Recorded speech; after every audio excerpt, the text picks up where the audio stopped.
Hello, everybody. Hello and welcome. I actually lost track of time there. Just going to wait for others to join us. Guys, if you can hear me, please do let me know in the comment section. And let me share this video so that others can join us. Okay. If you can hear me, do let me know, guys. And while we are here, let me share this video, okay? Just going to wait for others to join us. And happy Sunday to each and every one of you out there. Hello, Abby. I actually lost track of time there. I didn't realize it was 2 o'clock. I was busy filming anyway. So, guys, I'm just going to wait for others to join us and then we shall get started. We shall get started. How are you today, Abby? You can hear. Hoo-hoo. Thank you so much. Right, I'm actually hot. Let me turn off these lights. Please like as you come in. Oh, don't be stingy with the likes. Oh, don't be stingy with the likes. Don't be stingy with the likes. Abby, I was actually going to go, but let God forgive all of us. I didn't, because if I went to church, I'll probably just be coming back from church now, but I didn't go. So I think we have a few people here already, and hello everybody again. I'm just going to introduce myself in case we have some newbies here. My name is Wemimo, and I'm also known as That Mom of 5 and also known as TMO5 Candle Co. So if you're new to my channel, you're absolutely welcome. And the topic that we are going to be discussing today, I know it's a very, very sensitive one because we've been talking about it. Abby, I left you guys there. I left you guys there because I was sleepy. I left you guys there. I left you guys there because I was so sleepy. So I actually need to charge this laptop before it dies on me. So while we are here, let me wait for others to join us. Yes, because if you went to church, your makeup will be done. Exactly. So makeup is not done. I just add just a little bit of powder and then my brows. That's all I've done. I need to quickly charge this laptop, guys. 1 second. Let me message one of these kids to come into my room. 1 second, guys.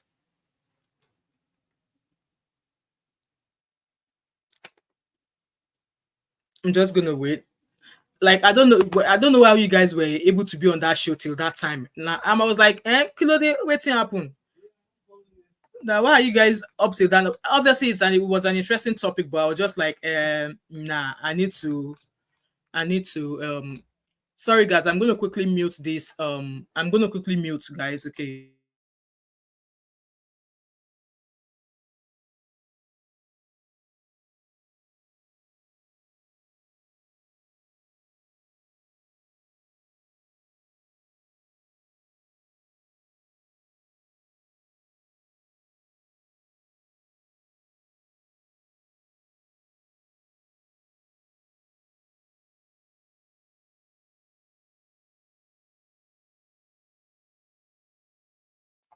Okay, Abby said, hello Vivian, be welcome. The Gbasgbos was plenty too.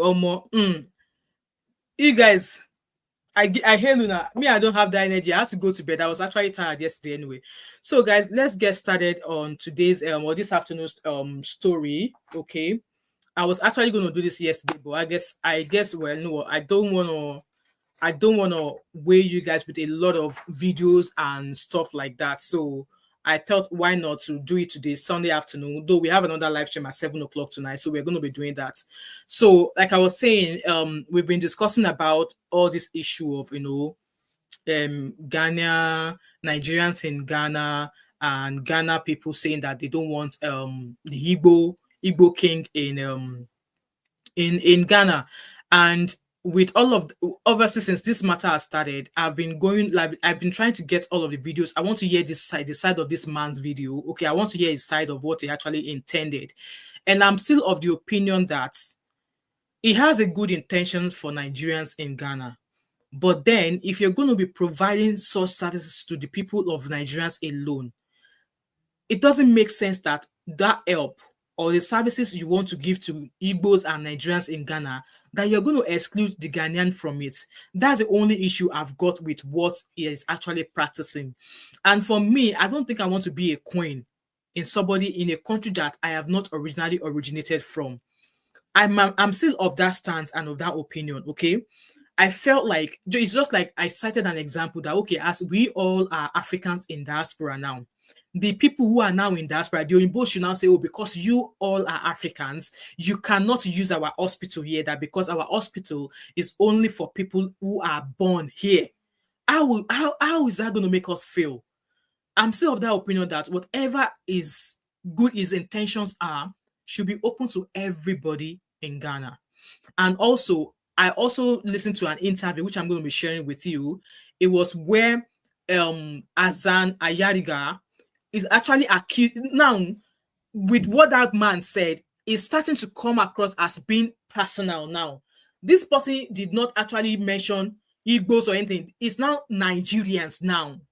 So hence why when I watched his video yesterday, I was like, okay, I think this is much more than this Igbo King in Ghana. I think it's much more than Igbo King because they are saying they don't want Igbo King in Ghana. And why, what, like, Kilagbe Kilaji, what are we talking about and what are they throwing back at us? They are now saying that it was like this the office of office of Ghana can go where they issue passport that if you go abroad, we are going to watch that video soon. That if you go abroad, you will find majority of Nigerians with Ghanaian passports. That it is when you speak to them, you realize that they are actually not Ghanaians. So now, to me, all of this fight of Igbo King in Ghana, Nigerians is actually starting to becoming personal now. I want to believe it's much more than the fact that this Igbo King in Ghana. I believe it's much more than that. So why did I think it's much more than that? Let us watch a few videos, okay? Let us watch a few videos, and I will leave you guys to make up your mind and form your opinion, and then we'll take a couple of calls because obviously people that show we did last night where a lot of people came in, they were still bashing me. Exactly, Abby. I was just like, when I was watching the videos, I was like, so if Nigerians are able to get Ghanaian passport easily, then that is a system issue of Ghanaians. How is it the problem of people who are trying to apply to get that passport? Because I don't understand.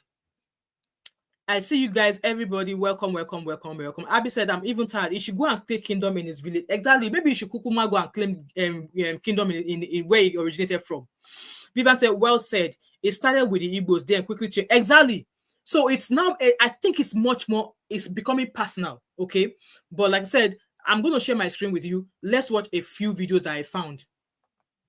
Let's watch a few videos I found.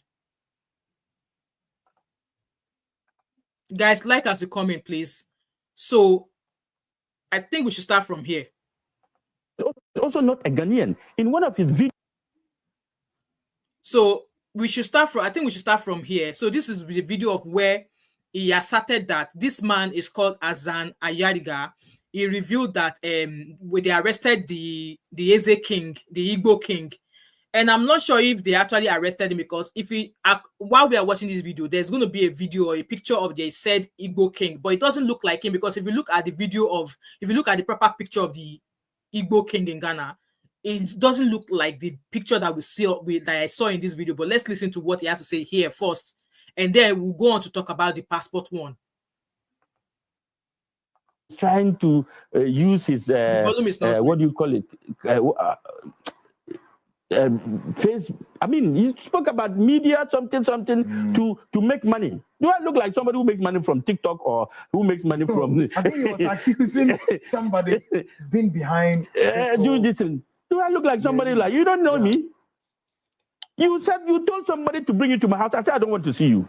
Oh, I said I don't want to see you. Really? Even before I made you arrested, you said you were not arrested. We'll come. He's referring to that Eze King. Eze King. There was at some point they called for his arrest. Okay.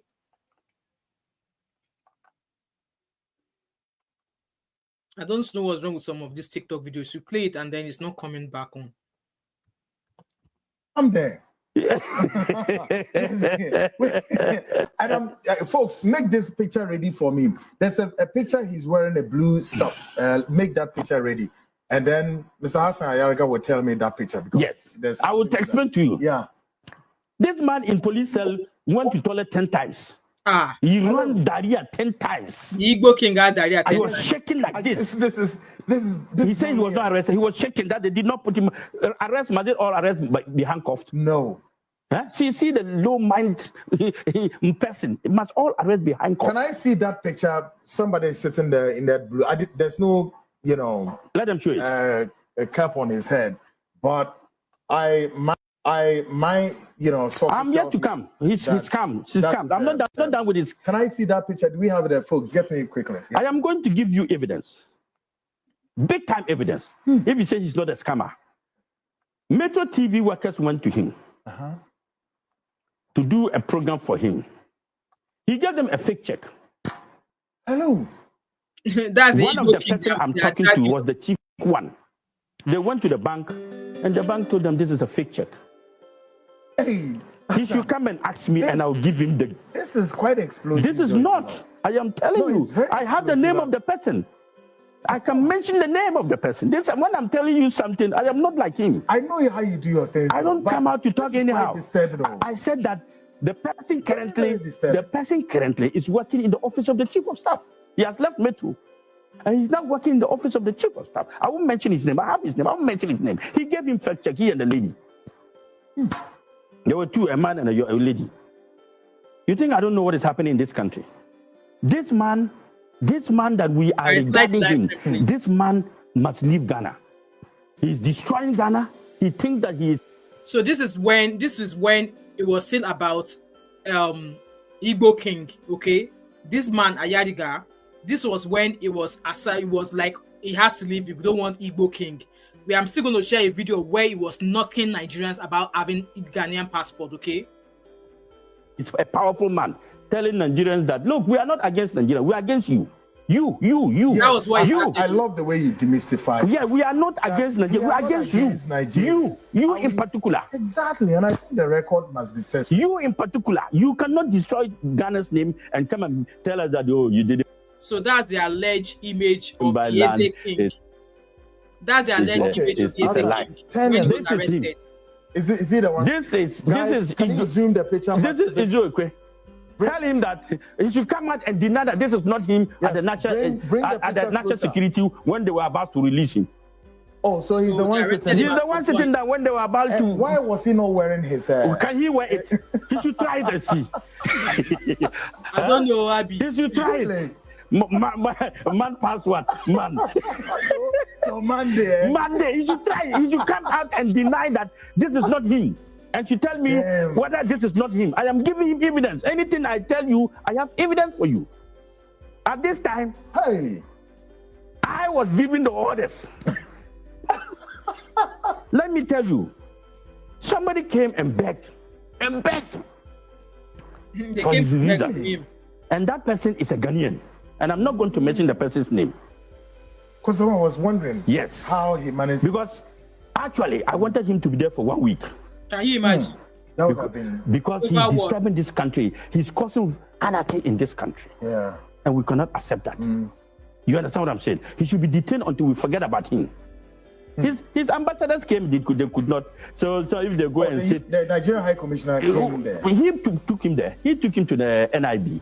And from the NIB, we brought him to national security and then detained him 48 hours. Oh.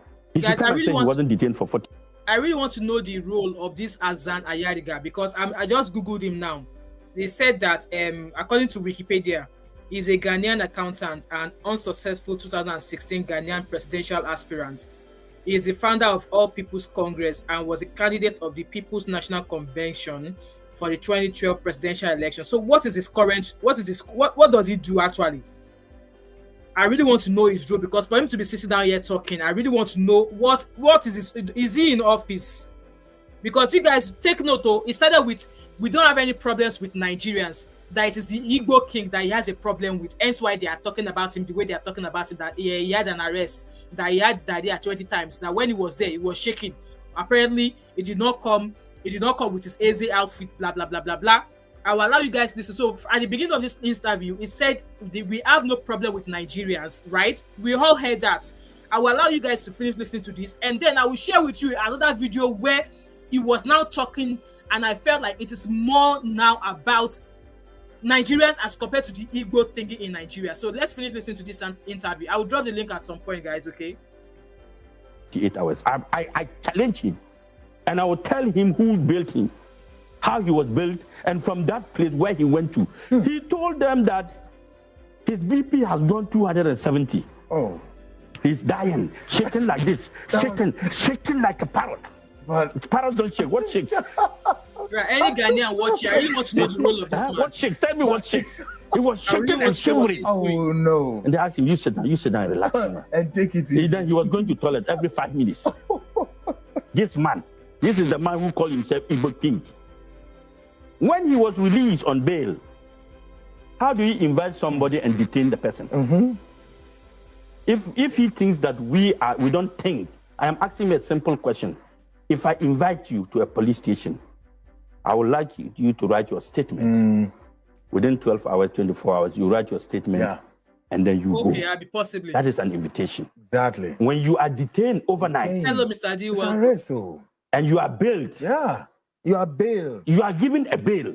Exactly. Tell me, you Igbo King or Igbo, whatever arrest. you call yourself, tell me it wasn't an arrest. Because maybe you don't understand what an arrest is. No. Who is he?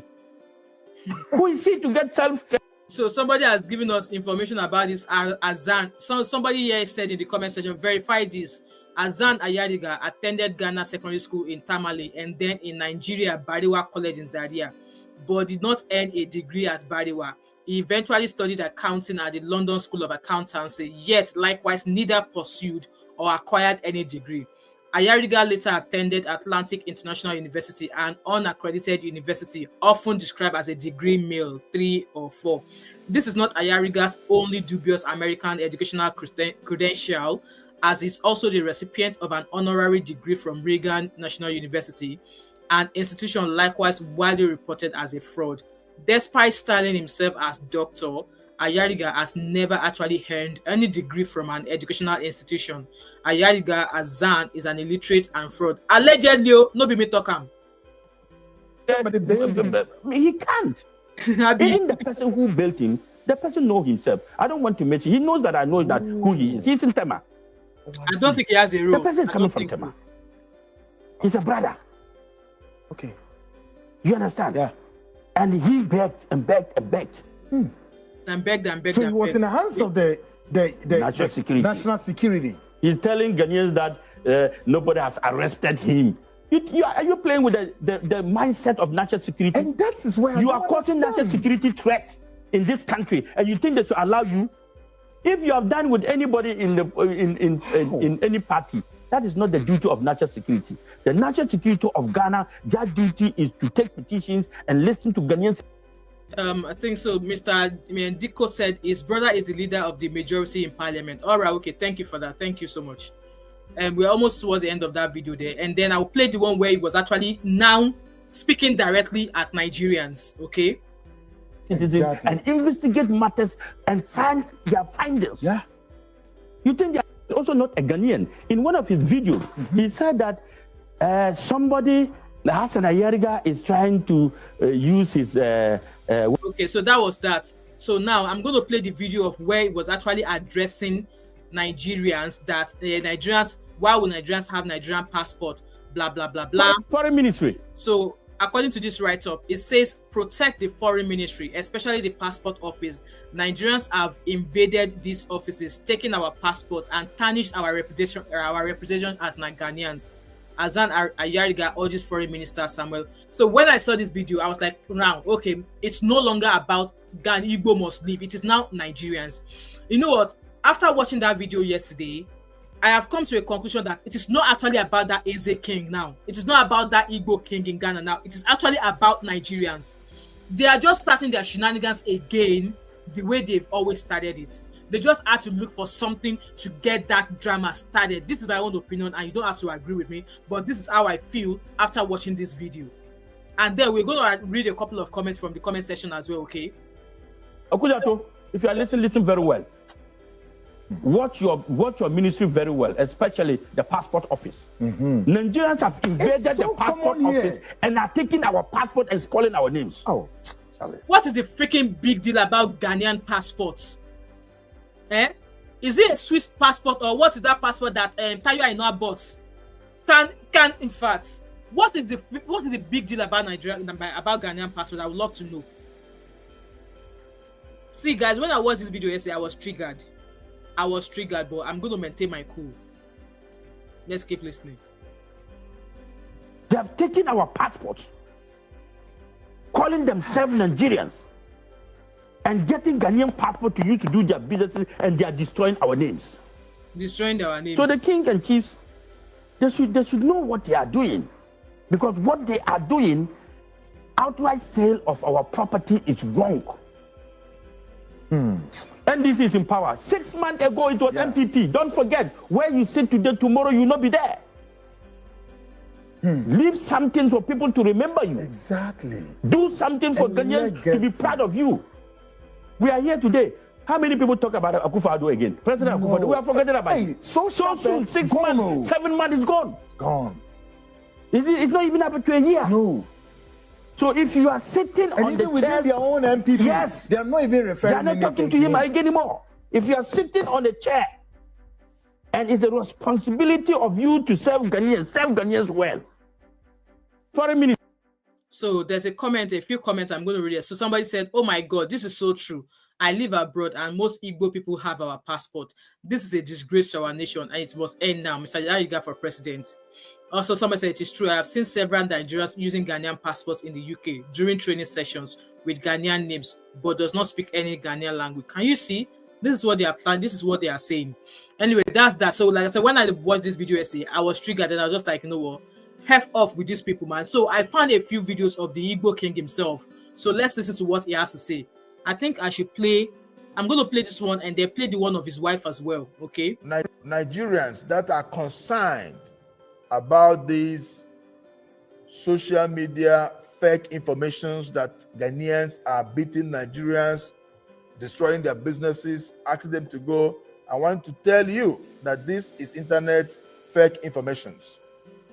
Our people back home and all over the world, we are safe in Ghana. There's no single protest in Ghana. We're 100% safe. Nobody came here for any protest. It's all about internet-generated stories, AI. So I want to assure you people, don't panic. The government of Ghana, they are in control of the security of us, the Nigerians that live in Ghana. There's no cause for alarm. Thank you. So that's the easy. Nigerians. That's easy. He had a lot of interviews. Okay, let's just scroll through them one after the other. When you are talking to public, say what is real. Exactly. And don't paint somebody wrongly. Bad. It is so cheap for him to open his mouth to say, I'm a human trafficker. But I want him to put those things, his evidence together, and the time will come, he will let me know how he's saying that I'm a human trafficker. If indeed he have the qualities to be a president of a nation, this alone has disqualified him, because it's a wrong information and you are giving the youth of the nation wrong emotional torture information for them to rise against your fellow African brothers. Exactly, Abby. By all means, we are all travelers. Absolutely. I believe he's also lived abroad. If somebody raised allegation for him like that abroad, will he exist there? He cannot exist there. No. So my brother, yes, and Ayariga, be careful of your trances. When okay, he's addressing that Baba that we just watched. That Baba that says, "Yeah, taking our passport. What's the freaking effing big deal about Ghanaian passport? Can you enter Ghana? Can you use Ghanaian passport to enter diaspora without visa? Some of you guys be playing, Some of you be playing. You all are going to learn. I was just reading a post now that at some point that Very Dark Man went to go and do borehole in Ghana. So Very Dark Man, you carry that your That your cassava muscle, you carry it to Ghana to go and do borehole for them, Abi. We are going to come back to come and deal with your fuck up, very dark man.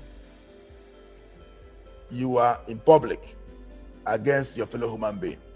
But I leave it for God. Thank you. Like I said, he has a few interviews, so we're going to listen to them one after the other. I want to use the opportunity to tell the youth of Ghana, please, don't allow yourself to be used by a mischief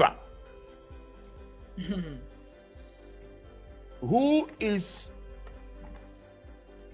touching the emotions of the people for them to go into destruction over Nigeria's property.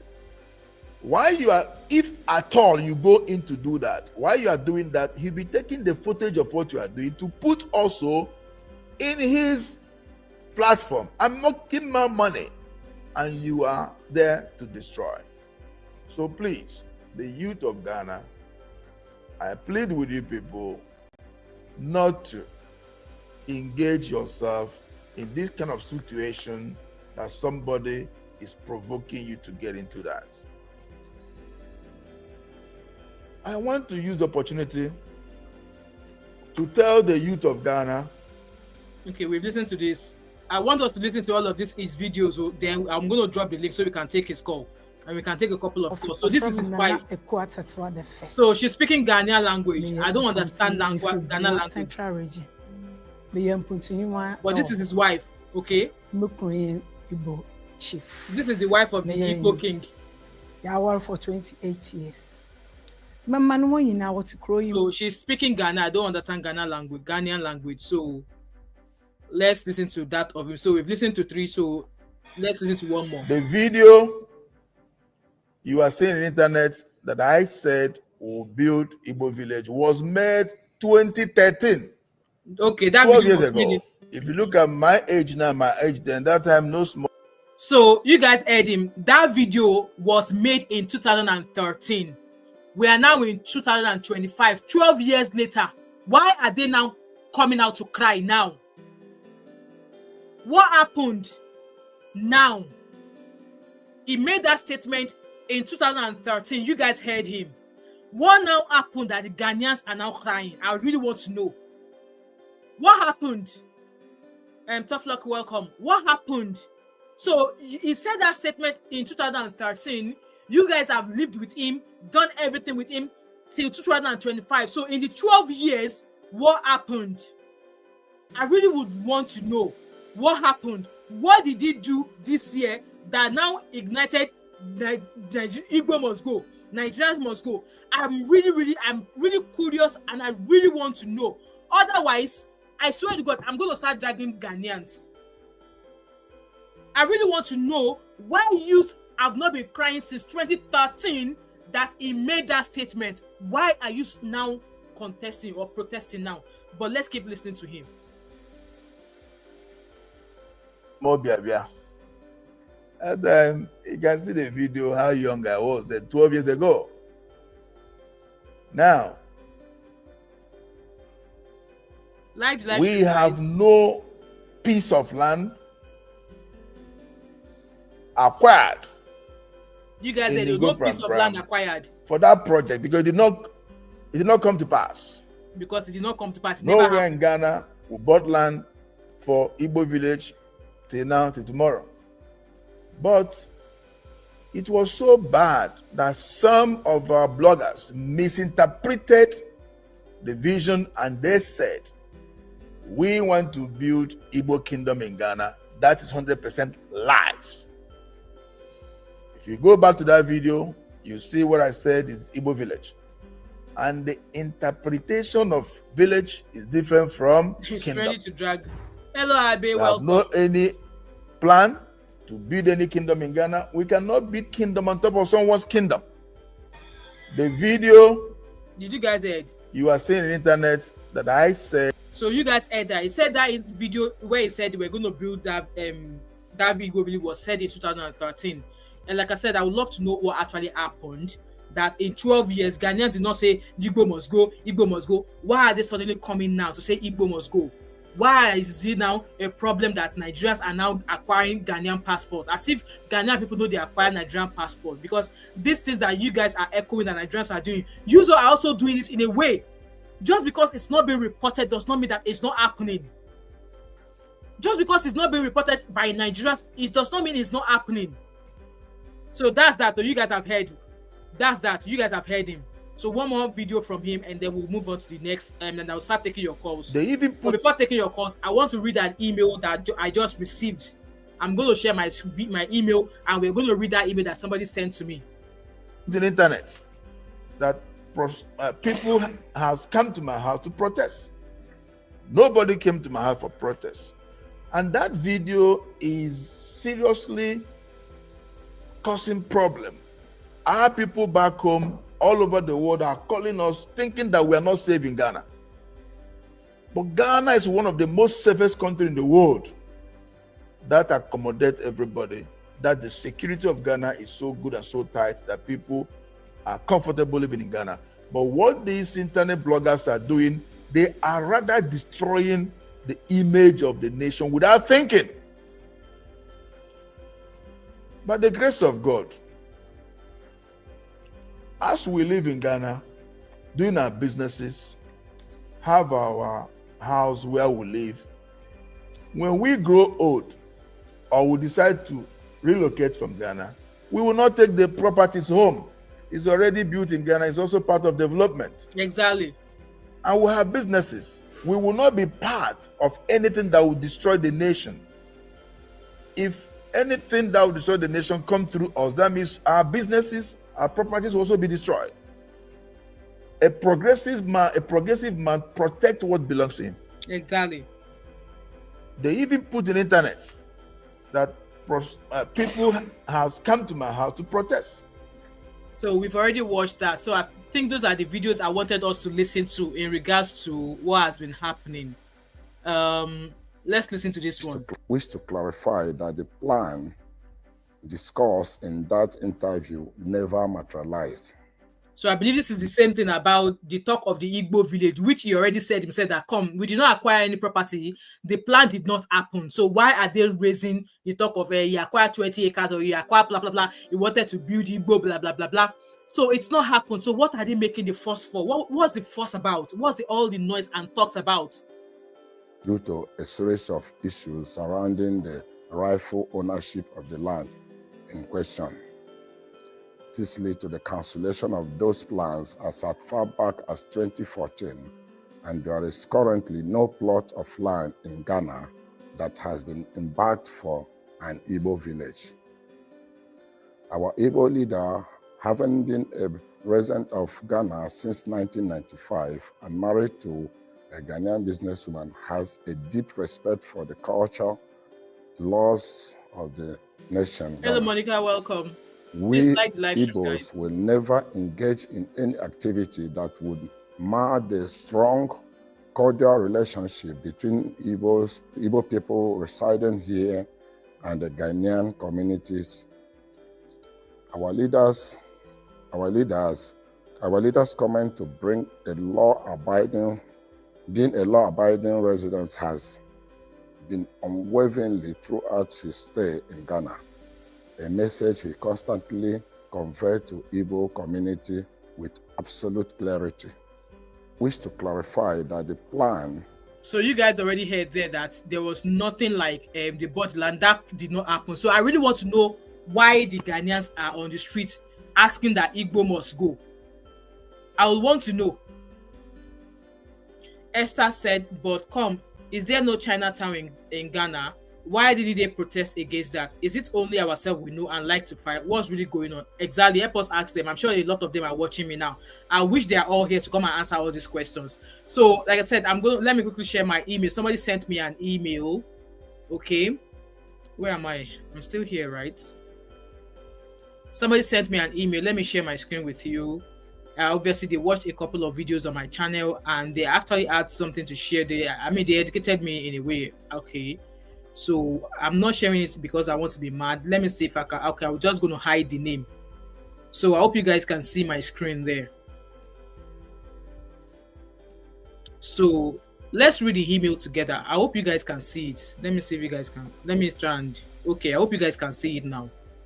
So this person said, "Dear Wemimo, I watched 2 of your contents live in Glasgow, 3-year-old video, and South Africa, Vietnam, Ghana telling Zimbabweans and Nigerians."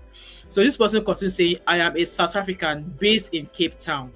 I can write a whole lot about the situations of Nigerians in South Africa. I want to reassure you that most Nigerians involved in crimes are Igbos." Can you guys hear that? You have no idea. To a point of Igbo people unaliving their own Igbo people in South Africa. So you've sent me this email now. I would love for you to have included articles or newspapers or news channels carrying this news in South Africa or in Cape Town. Because yes, you've given me this information which I am not privy to, which I don't know, but it would have been great if you are able to actually point me to news articles so that I can go and read myself. I'm not saying you are lying, I appreciate your email, but like when we are talking stuff, let us be coming with, articles to back up what we are saying. This email continues saying, most Hausas and Yorubas in South Africa are professionals working successful jobs, living decent lives. It's only Pastor Motosho who turned out to be a spoiled potato in the bag for Yorubas. Your fellow Yoruba people in South Africa are actually talking about your video, stating how you get angry for Igbo's misbehavior. Okay, my fellow Yoruba people in South Africa are actually talking about my video. Alright, okay, it's interesting to know that they are talking about my video. Of how I get, is it me that is angry or Nigerians? I would love to know for Igbo's misbehavior.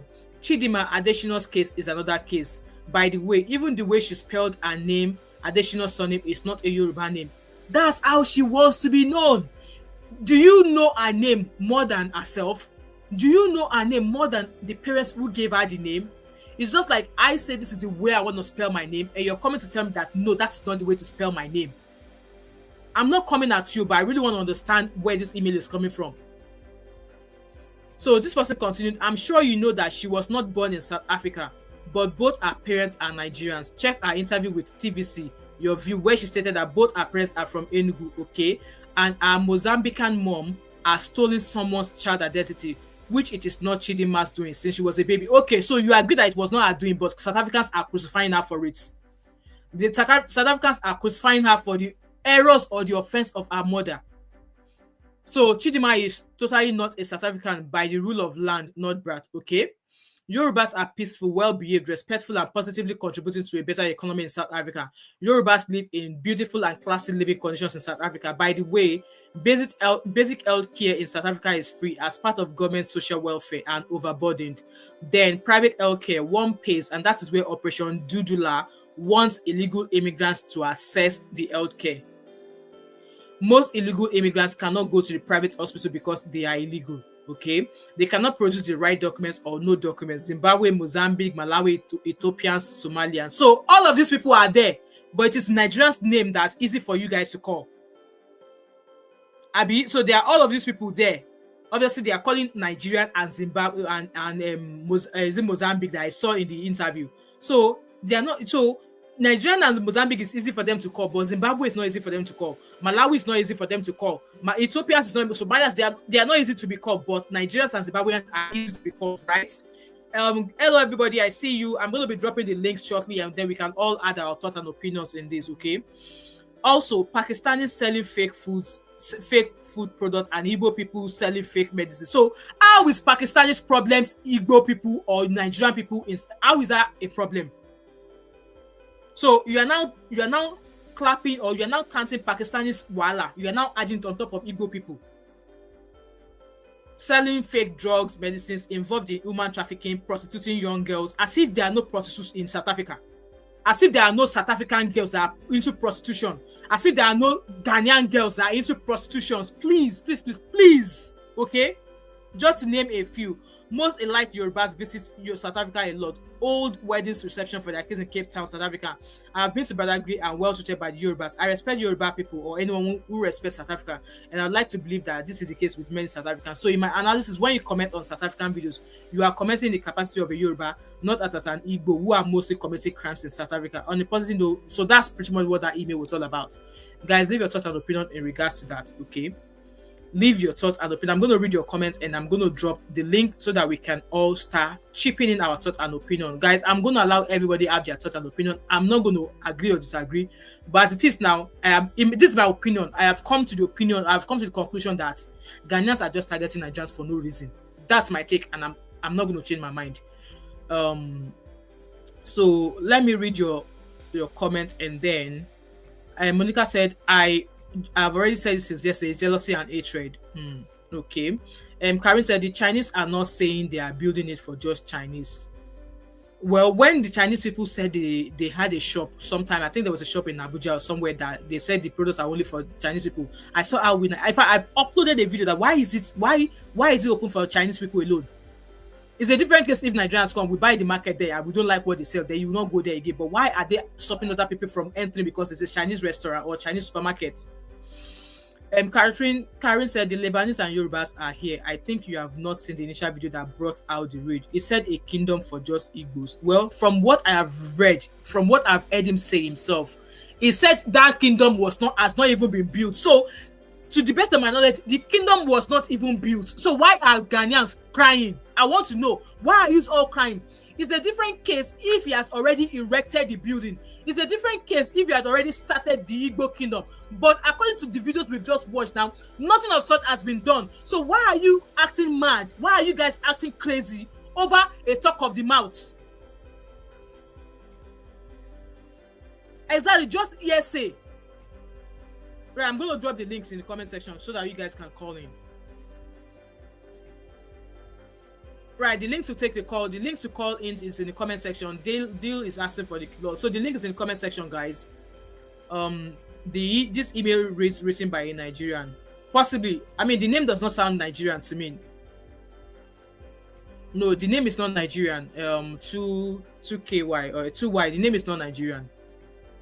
Karen said everyone can go to the Chinese school or shops. It's not just for one group of people. The Chinese are not naming their streets after their Igbo, that the street names are Ghanaian names.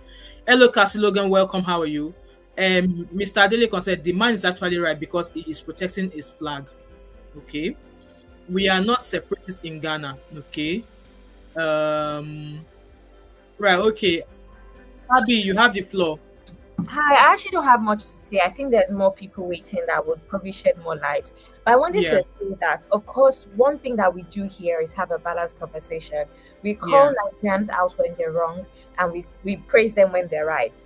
And I would like to point out that, to me, with the immigration situation, with the passports, I do think it can be a problem if people are using it for crime purposes. Remember that guy that pied his girlfriend, the one where the mother was involved and ended up running to, I think it was Sierra Leone, and he ended up getting Sierra Leone passports. Those are the issues, because it can help hide identity when crime is involved. However, it's important to point out that is not the Nigerians' problem, but the immigration's problem.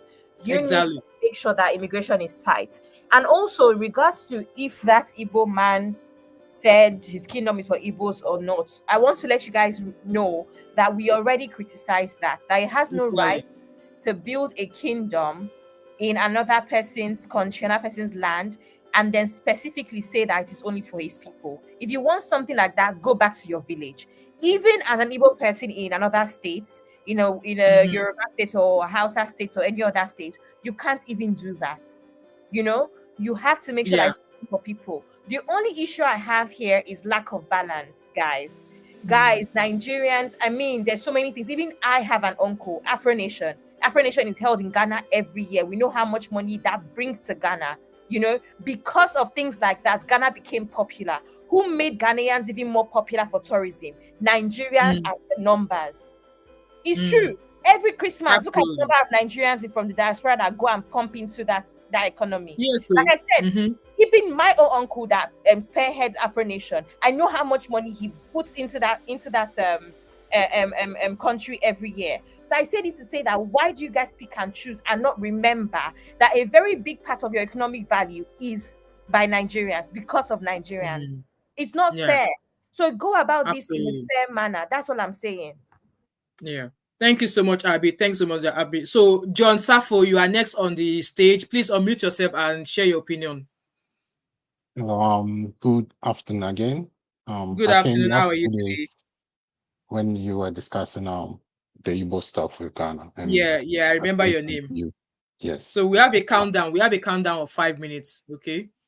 No worries. So in your submission, you said you wanted to know why Ghanaians are angry, and I said the last 2 days, I but want to know because from what the king said, the guy said what the statement he made that statement in 2013. So what happened in the 12 years? There was no Igbo must go, there was no Nigeria must go. So what now happened in the pace of few weeks ago or in the past few days that Ghanaians are now complaining? Because from that interview, said the statement he made was in 2013. So 12 years after, what happened? Why are Ghanaians now saying Igbo must go, Igbo must go, Nigerians must go? I really want to know because genuinely I do not know.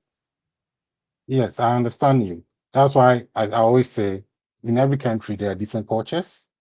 So with us Yeah. Ghanaians, what it is when something happens, we don't move, we don't cater, we wait to see the intention of the person. So for the fact that we have allowed him for that long tells you we have no issue with Nigerians.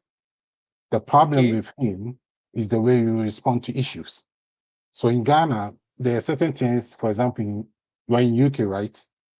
There's Yes, certain I'm in the language UK. that they use here that might not be offensive, but when you go to Africa and use it, it might be very Yeah, offensive. absolutely.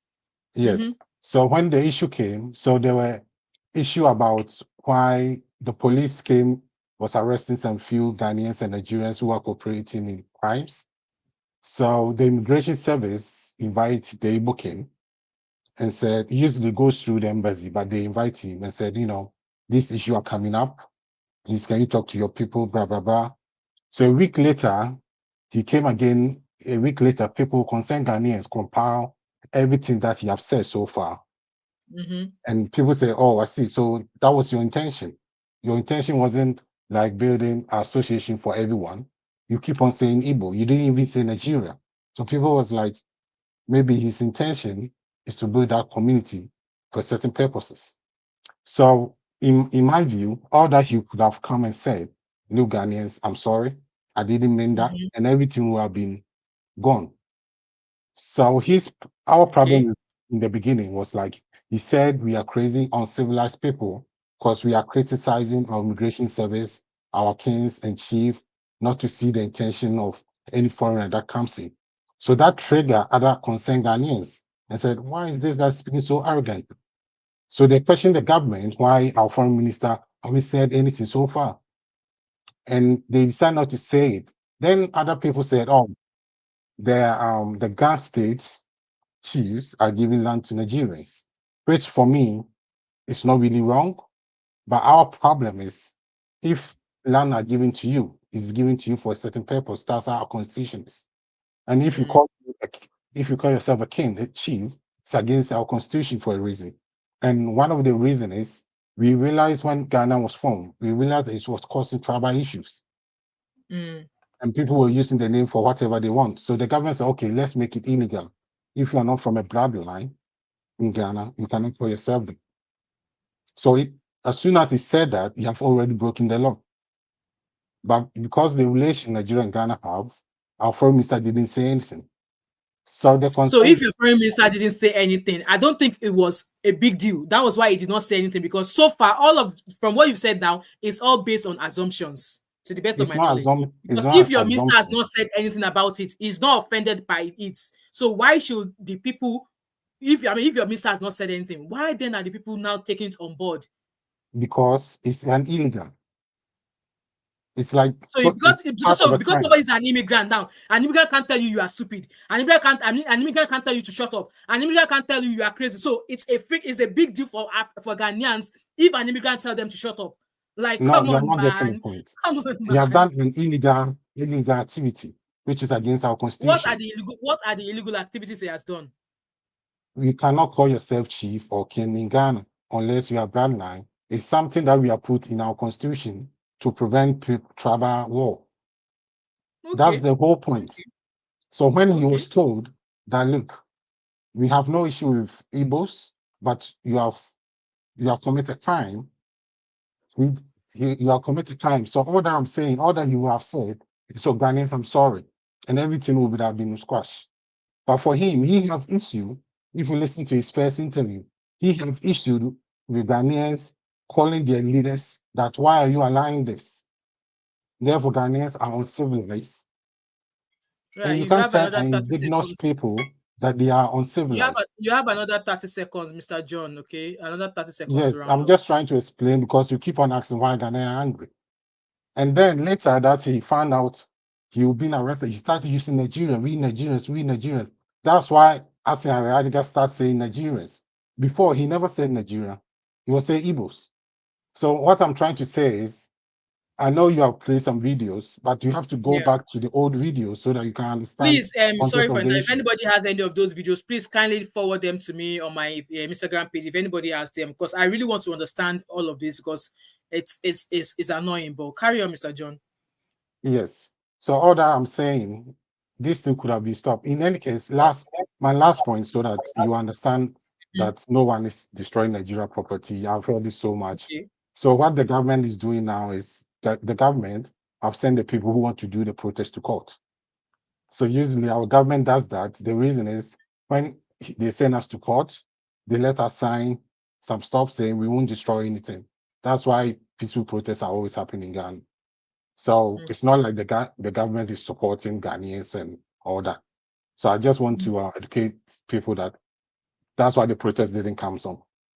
So Ghanaian government is trying to de-escalate it because you have to know that some of our MPs in parliament are half Nigerians, some of their grandfathers and grandmothers are Nigerians as well. So they are worried. You know what I mean? For the fact that half Nigerians and are in parliament in Ghana, more than 20 of them. So Nigerians have to know that Ghanaians can't do anything against them because those MPs, it will affect them anyway. So I'm just trying to educate all this so that people can understand it a bit better. So there's no destruction of Nigeria's property in Ghana. Thank you so much for your contribution there. So I'm just going to mute you now so I can add the next person on. Okay, thank you. Sorry, before you Abby, I can see you on live. Abby, go on. I want to ask a question. I'm the next person, right? 1 second, sir. Yeah, you are in. Don't worry, I'm just allowing somebody. I will allow once Abby goes in. Question. So Yeah, I hear you about protesting, but if it's such an issue, the right bodies should look after, should take care of it, whether it's the police, whether it's the immigration service. Do you know what I mean?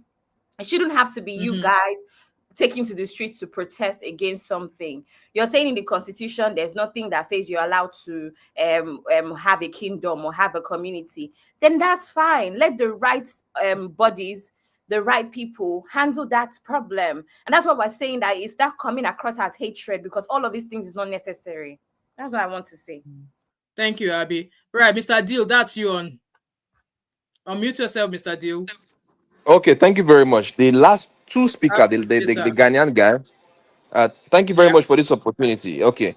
Yeah, I want to say something. Again, it's like I'm recycling words.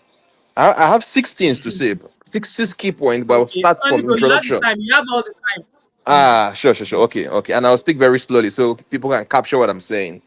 First of all, the Igbo King, that Igbo man, if you look at his statement well, he said village. All right. So I think as a natural human being, whether you are Igbo or Nigerian or African, you don't add your sentiment. You behave professional. You look at the speech carefully. Okay. The Igbo man, I'm not supporting him, but I'm just trying to retranslate what he said. He said he wants to set up a place, a village in Ghana, so that whenever the Igbo traders come, of course, from his area and all those places, so that they can have it's just like it's just like a trade hub. You understand? So what I expect from the Ghanaian or from the Ghanaian people or government, although I'm not forcing them, this is just my what I expect is they should have called him, make it very clear that okay, sir, we are happy for your investment in our land, but please don't use the name king or chief. You understand? Yeah. So that then, I mean, they are respectful when you do it. Ghanaians should be happy that somebody is coming to your land. Okay, even while I'm talking to you right now, I'm organizing the program here. Some of the Chinese and Hong Kong, they're inviting foreigners to come and invest in their land. invest in their land. So anyway, so for that part,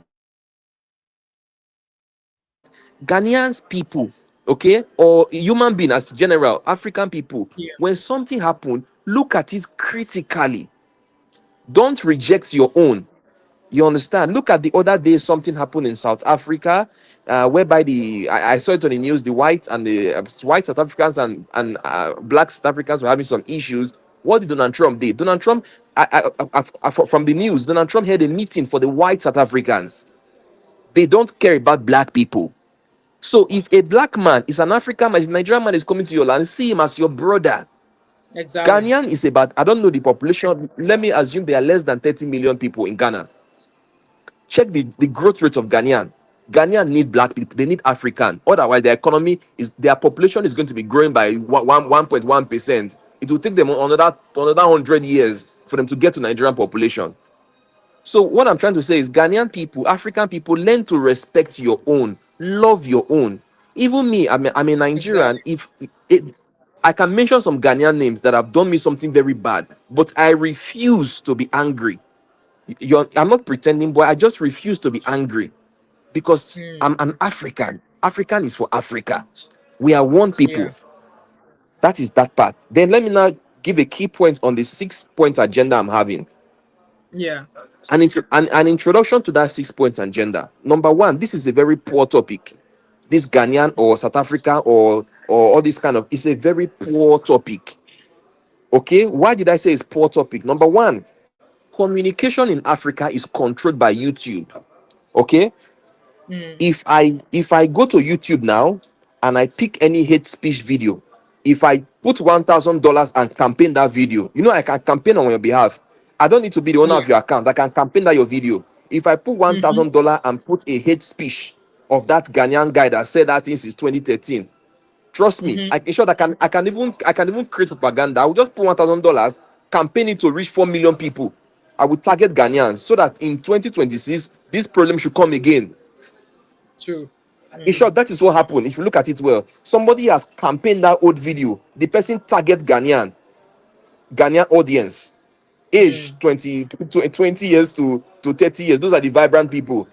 That is why so anyway, I will not go deep. Communication is controlled by the US. That is point number one. Okay, so they can determine anything. If USA, if the Western world want to create any kind of propaganda, they don't need your approval. They will just go to YouTube and campaign. They will just pick few videos and campaign it. That's it. That's the answer. So please, Ghana Agree African with you. people, understand your communication channel is from US, is from the Western world. That is point number one, communication. Ghanaians, Nigerians, use your brain and create your platform. In China, they banned the YouTube. We don't. Although I'm in China, I'm using YouTube, but it is banned. Why? China has their own. It's called Yoku. Don't You let them understand? catch you. No. All foreigners are using the VPN. Okay, but YouTube does not Yeah. work in China because the Chinese wants to see their news. There is no all this propaganda video in China. It's none. So Ghanaian, Nigerian, South African, use your brain, develop something that can work for you. That is communication. Communication is being controlled by the West. That is why you see propaganda. Next week, don't worry. Next week or next month, another thing will come up again. Somebody has campaign video. That is point number one. Point number two. Point number two is finance. Why every African country is using dollars? Even Ghana, nobody know Ghana cities overseas. It's dollar, dollar, dollar. So the financial industry is controlled by the West. Yeah. Ibrahim Traore is doing a great job. Support him. So please focus on your finance, African people, your money, your finance. Number three, minerals. The West are using your mineral. US does not have a natural, they don't have minerals. Europe does not have. They are relying on Nigeria and Ivory Coast and all those things. They are taking your minerals. Use your brain. Number four, education. Almost all the Ghanaians now they are doing PhD in Canada. Go and check this. All the Nigerians they are doing PhD. All the brains, education-wise, they're overseas. They are stealing your brains. All the brains are going there. That's number four. Number five, Wall Street. Those who control Wall Street is called Yeah. S&P 500, the biggest 500 companies in the world. They're in the US there, Coca-Cola, Apple, Berkshire Hathaway, and so on. They are there in the US. They are making decisions over your life. No, point number 6, the last one, entertainment. In short, entertainment industry belongs to Africa, Nigeria in particular, or South Yes. Africa. Entertainment, sport. But who? But at the end of the day, when they're having all these their international sports competition, where is it being hosted? In Russia. None as none or South Africa. Look at but where are the talent people coming from? Usain Bolt, where are all those runners, footballers? Where are they coming from? Africa, but they're not hosting it in your land. So why did I Exactly. mention all these 6 key points? Why did I mention all these 6 key points? These are the 6 key points that African people should be discussing, not how to push Nigeria out of the out of their country. Discuss trade and finance. You understand? So Exactly. this message goes to Africans, African people. Ghanaians, please don't push Nigeria out. Discuss with them. If they are doing Yahoo, Yahoo, go and learn it. But do it in a good way. In a good way. No, Okay. it's the truth. Well, yes, yes, because when you, even while I'm talking to you right now, using this YouTube something, this is Yahoo. They are swiping our YouTube have signed deal with communication company. They are wasting my data. So data is money. So YouTube will sign deal with the communication company. So that whenever you watch YouTube, it will consume 2 or 3 GB per day. It depends on your how you set your phone. All these are Yahoo that have been, legalized. Yahoo is not bad, but use it in a way that you make money good legally. Create an app and so on. So anyway, let me know ways to. I will come back again to say some other things. But please, Ghanaian, Africa, Nigeria, Zimbabwe, South Africa, Ivory Coast, Nigeria is not your foe. They are not your enemy. They are fast in doing things. Learn from them. Let's learn from each other how to take our economy forward. Thank you very much, and I hope that this thing Thank you is so being much, solved as sir. quick as Thank you so possible. much. Yeah. Thank you so much for your contribution there. Like, Uncle Kidola, unmute yourself. Yeah, thank you very much. Happy I Sunday, like sir. Welcome. I like that Ghana guy that just came up that spoke. I don't if he's still there. Was that the first caller or the person that just finished now? No, the Ghana guy. I think the guy that is playing. John. Yeah, John. he's still here, but he's muted. I'm sure he's listening to us. Okay. You see, yesterday I was speaking under a very high emotions. Now I have Ghana. Ghana. I have a very good Ghana friend. He's late now. Very nice guy. Very nice. I think that might be the only Ghana guy I think I have as a friend. The guy's name is called Apia. Apia died of hard work where he was working. That would affect him. He died later after he just married a very beautiful Ghana woman. Apia used to come with meat pie, try to give me some Ghana things to eat. But there are also some Ghana who just see you as a Nigerian. They just have that naturally, I don't know, hatred on you, or I don't know if it's what they expect from you, So these 2 ways. I've never been to Ghana, but I've seen them, the way they operate. There are some good ones. There are some ones who will go to back and spoil your name easily. You understand me? Just easily. Yeah. Nigeria to Ghana be very, very generous. Is it by music? Is it by them Davido, Burna Boy or something?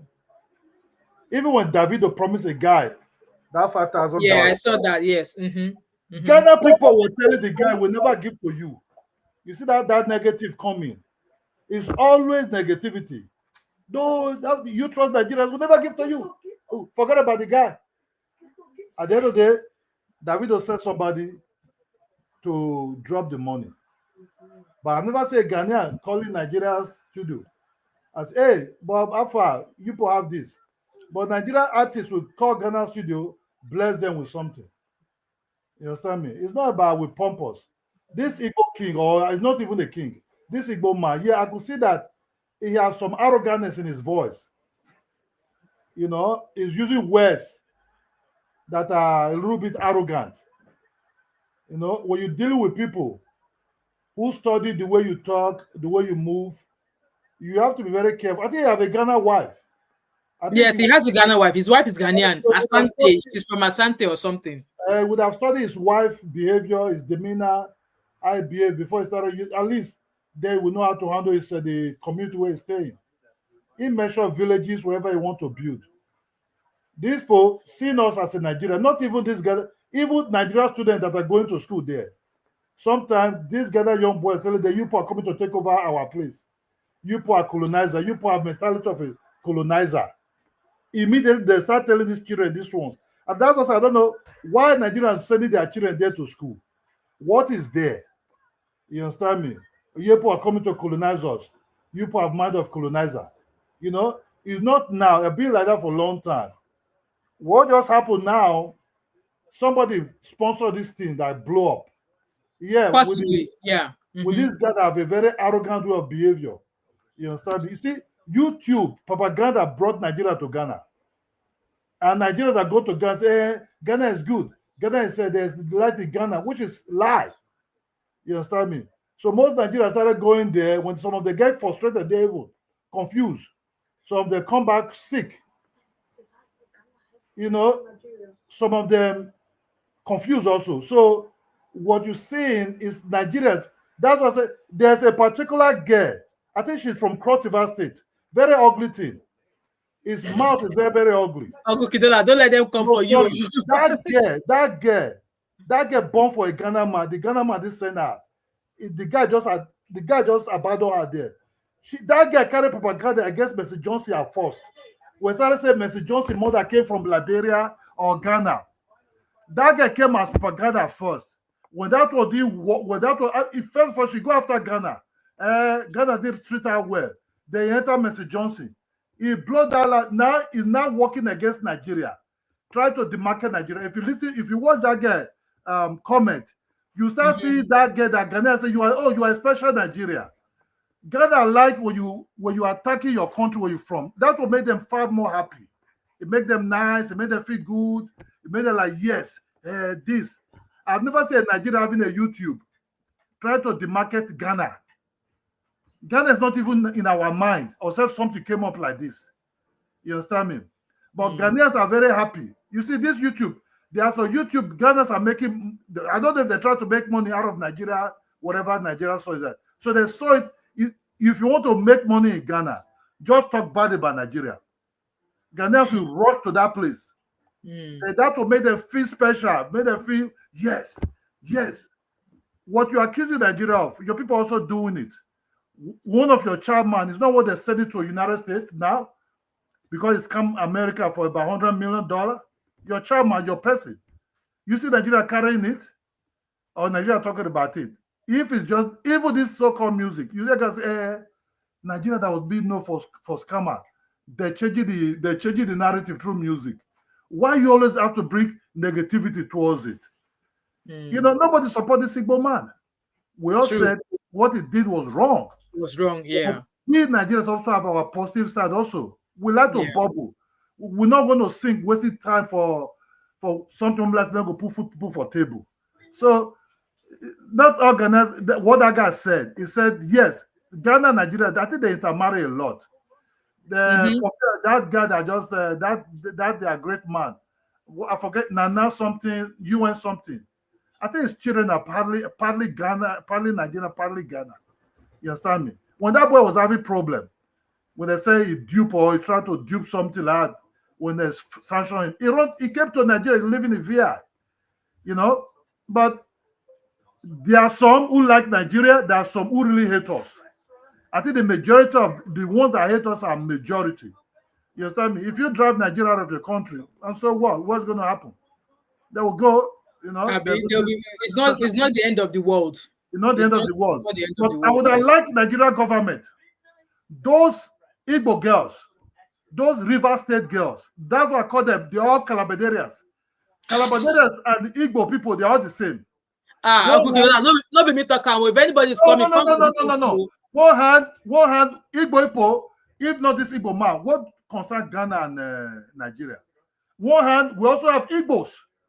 Igbos destroy the name of Nigeria. In Ghana, something you wonder, are they being sent by IPOB? Who are they? So one hand, you giving us a bad name everywhere. In the other hand, you also demarcating where you're coming from. You see the way you roll? So we have double trouble here from the Igbos community in Nigeria. Thank you. Thank you, Uncle Kidola. Thank you so much for your contribution. Right, guys. True. Mr. Adil, carry on. That's true, yeah. So guys, obviously we should let's all be mature as we drop our comments and opinion as well. Like I said, I still have a lot of questions which I'm going to be reading on, and all of the things that have been mentioned on, we are still going to be, obviously I'm still going to be, reflecting over them, and if I have anything, I'll be back again. But like I said, I have to take my time to go watch those videos, and just like I said, the man said himself that the thought what he said, he said it in 2013, and it's strange how, just from what Mr. John said there, that the way he spoke, that he could have said, I'm sorry, I didn't mean it that way. And obviously that was why I asked Mr. John that, come, if your ministers are not finding anything wrong in the way he has spoken, and they've not come for him or arrest him, then why now?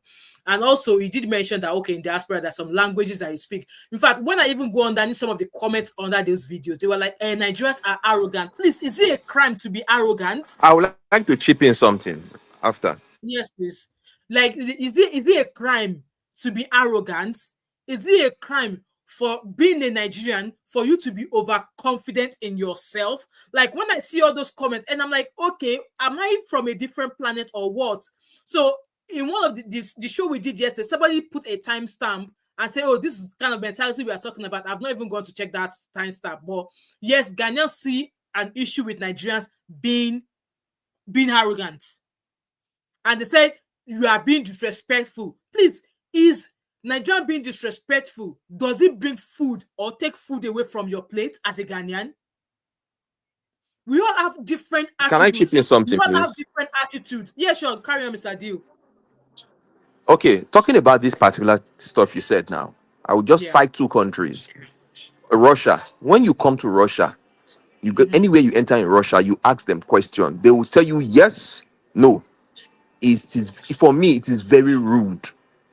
You understand? The way they will talk to you, they don't, whether you are black or pink, whatever you are, this is their way of life. This is who they are. Yeah, exactly. Same as Chinese. If you come to China or Russia, if you ask them question, they will tell you. You may even be at the roadside, ask question, they will tell you no. You understand this meaning? They will just be brief, and they won't even say it in a good way. They won't even smile. So people should understand. Sometimes I don't know whether people in Africa went to good school. They are different way of talking. They are different way of expression. You understand? So I think this way, me, I'm a Nigerian. I won't lie to you. There are some ways, I'm not Igbo, but there's some way my Igbo brother will talk to me. It pain me a lot because it looks rude. But when I look at it carefully, this is who they are. This is how they talk. Same as Yoruba people. So Africa should, this issue happening again is even a proof that we don't even know ourselves more. You understand?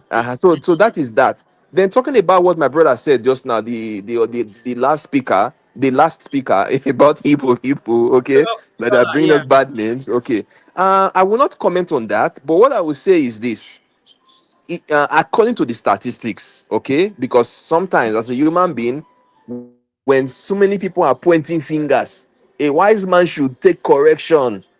If many people are pointing to Igbo, then the Igbos should also look at themselves too.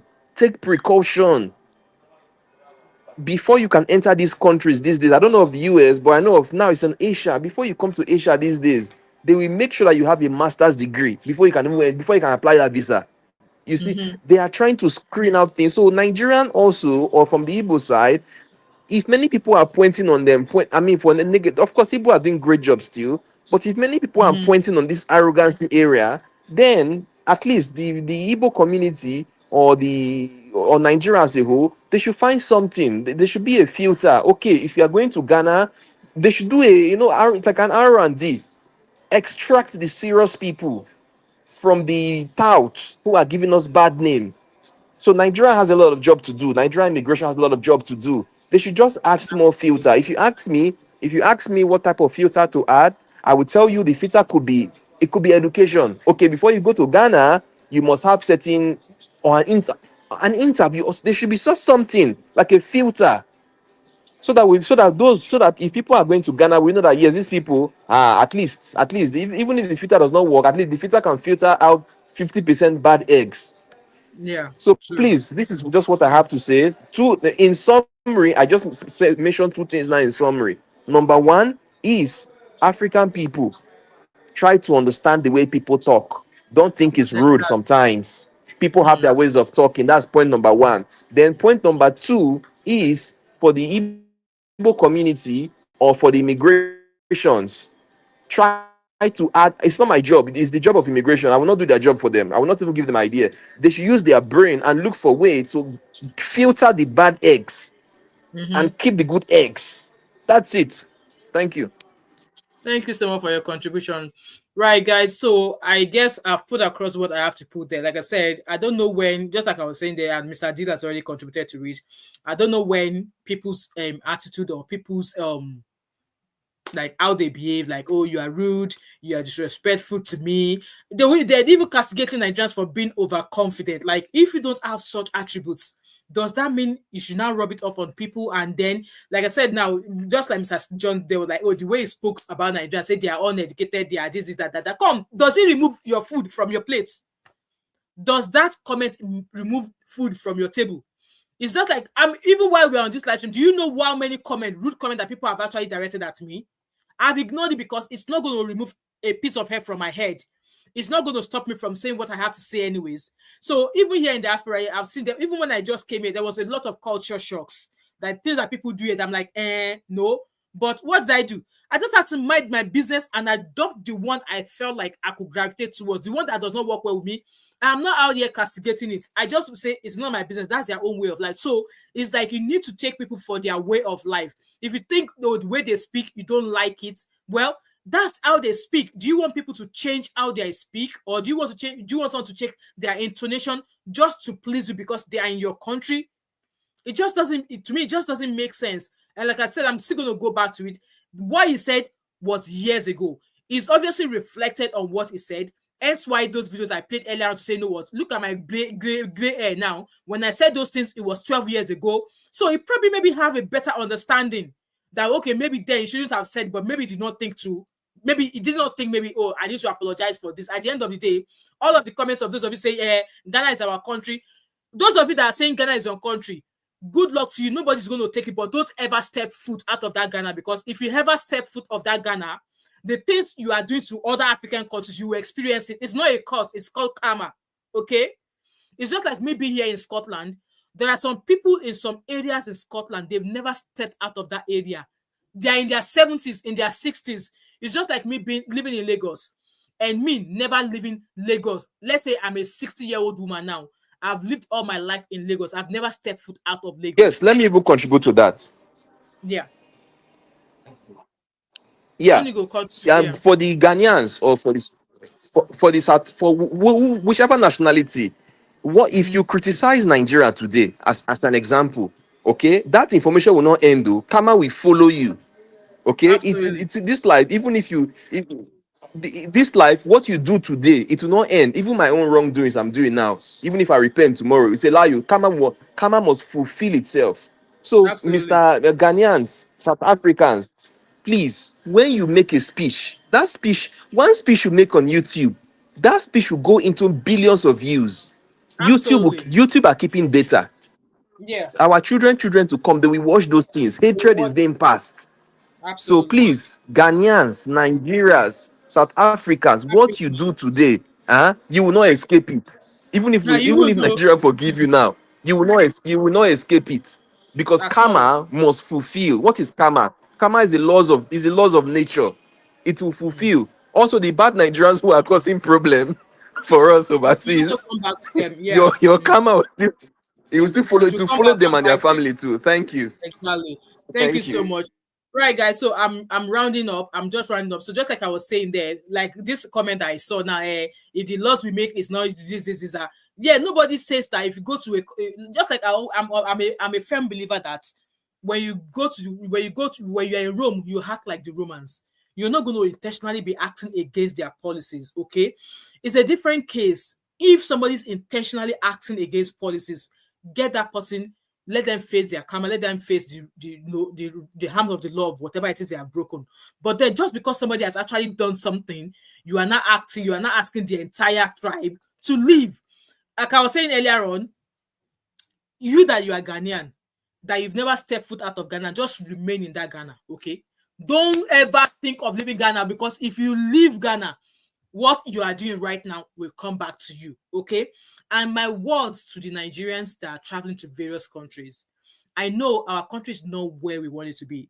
I know our government, yes, a lot of people don't want to, we don't want to die. So they will not be the first person to carry the card and say, government, oh, this is this.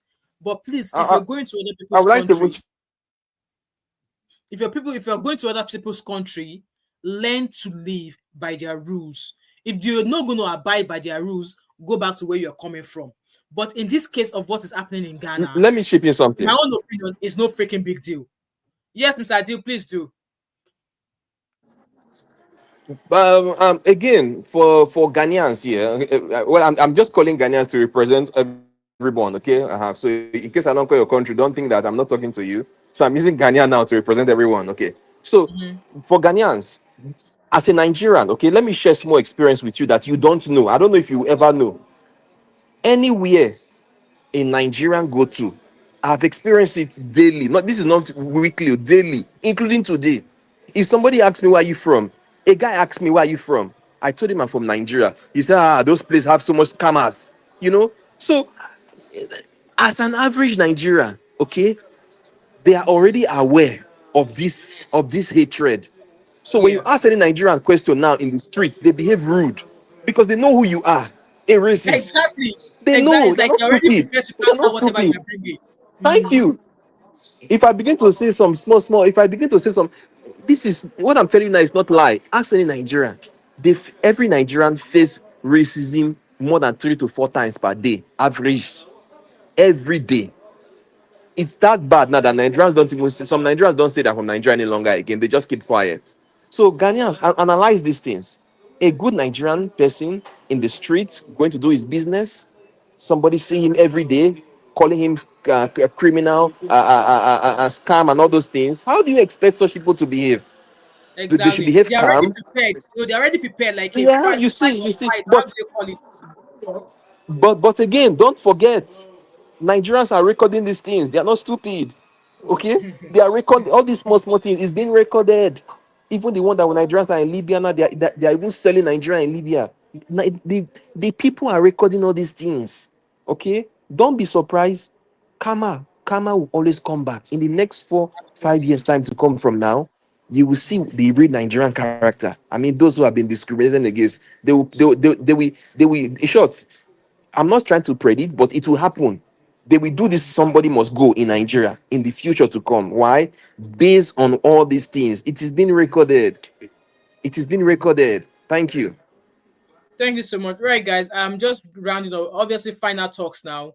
All I'm going to say is this: that, you know what, if you, like I was saying earlier, if you go to other people's country, learn to follow the rules and regulations there. Learn to follow their laws. If you know you're going to consistently or continuously go against their rules, then maybe you should go back to where you're coming from. Like I said, yeah, I've been in Scotland for 20 years. I don't get police record because I know, why do I want to get myself involved in crimes? The work of my hands is enough for me to feed. And just as I've been a law-abiding person, with that being said, trust me, even in this Scotland, I don't think I've ever seen any police post or police anything say a Nigerian did this. I've never. Maybe in London, we have obviously all these knife crimes, blah blah. But in Scotland, I've never. In fact, it's crimes that has been committed against Nigerians. Since I've been in Scotland, I've never seen any news that says that a Nigerian committed a crime against a person. Maybe there are some that have been recorded I've not heard though. But like me finding out, I have not seen it. Because to the best of my knowledge, Nigerians, where we find ourselves, we try to put our heads down. That's me. I'm not saying that Nigerians are innocent. I'm not saying that Nigerians are saints. There are some who are continuously involving themselves going into crimes. But just because one Nigerian is actually doing one thing, just like when I report on all these fraud cases in the US, I bring this story. If you go on my channel, I've been sharing stories of Nigerians in the US who are being jailed for fraud. The purpose of me bringing it is to let you know that these things happen, but it does not mean that all Nigerians are scammers. And why I'm putting their names out here is because I don't want in 10 years' time, they now deport them back to Nigeria. They are all now going into politics. So when somebody does wrong, call them out. Just like the US, when they arrested Nigerians, so they put the name. They are not saying Nigerian Igbo. They are not saying Nigerian Yoruba. They are not saying Nigerian this, their tribe. they are classifying us as Nigerian. And again, there was a Ghanaian guy.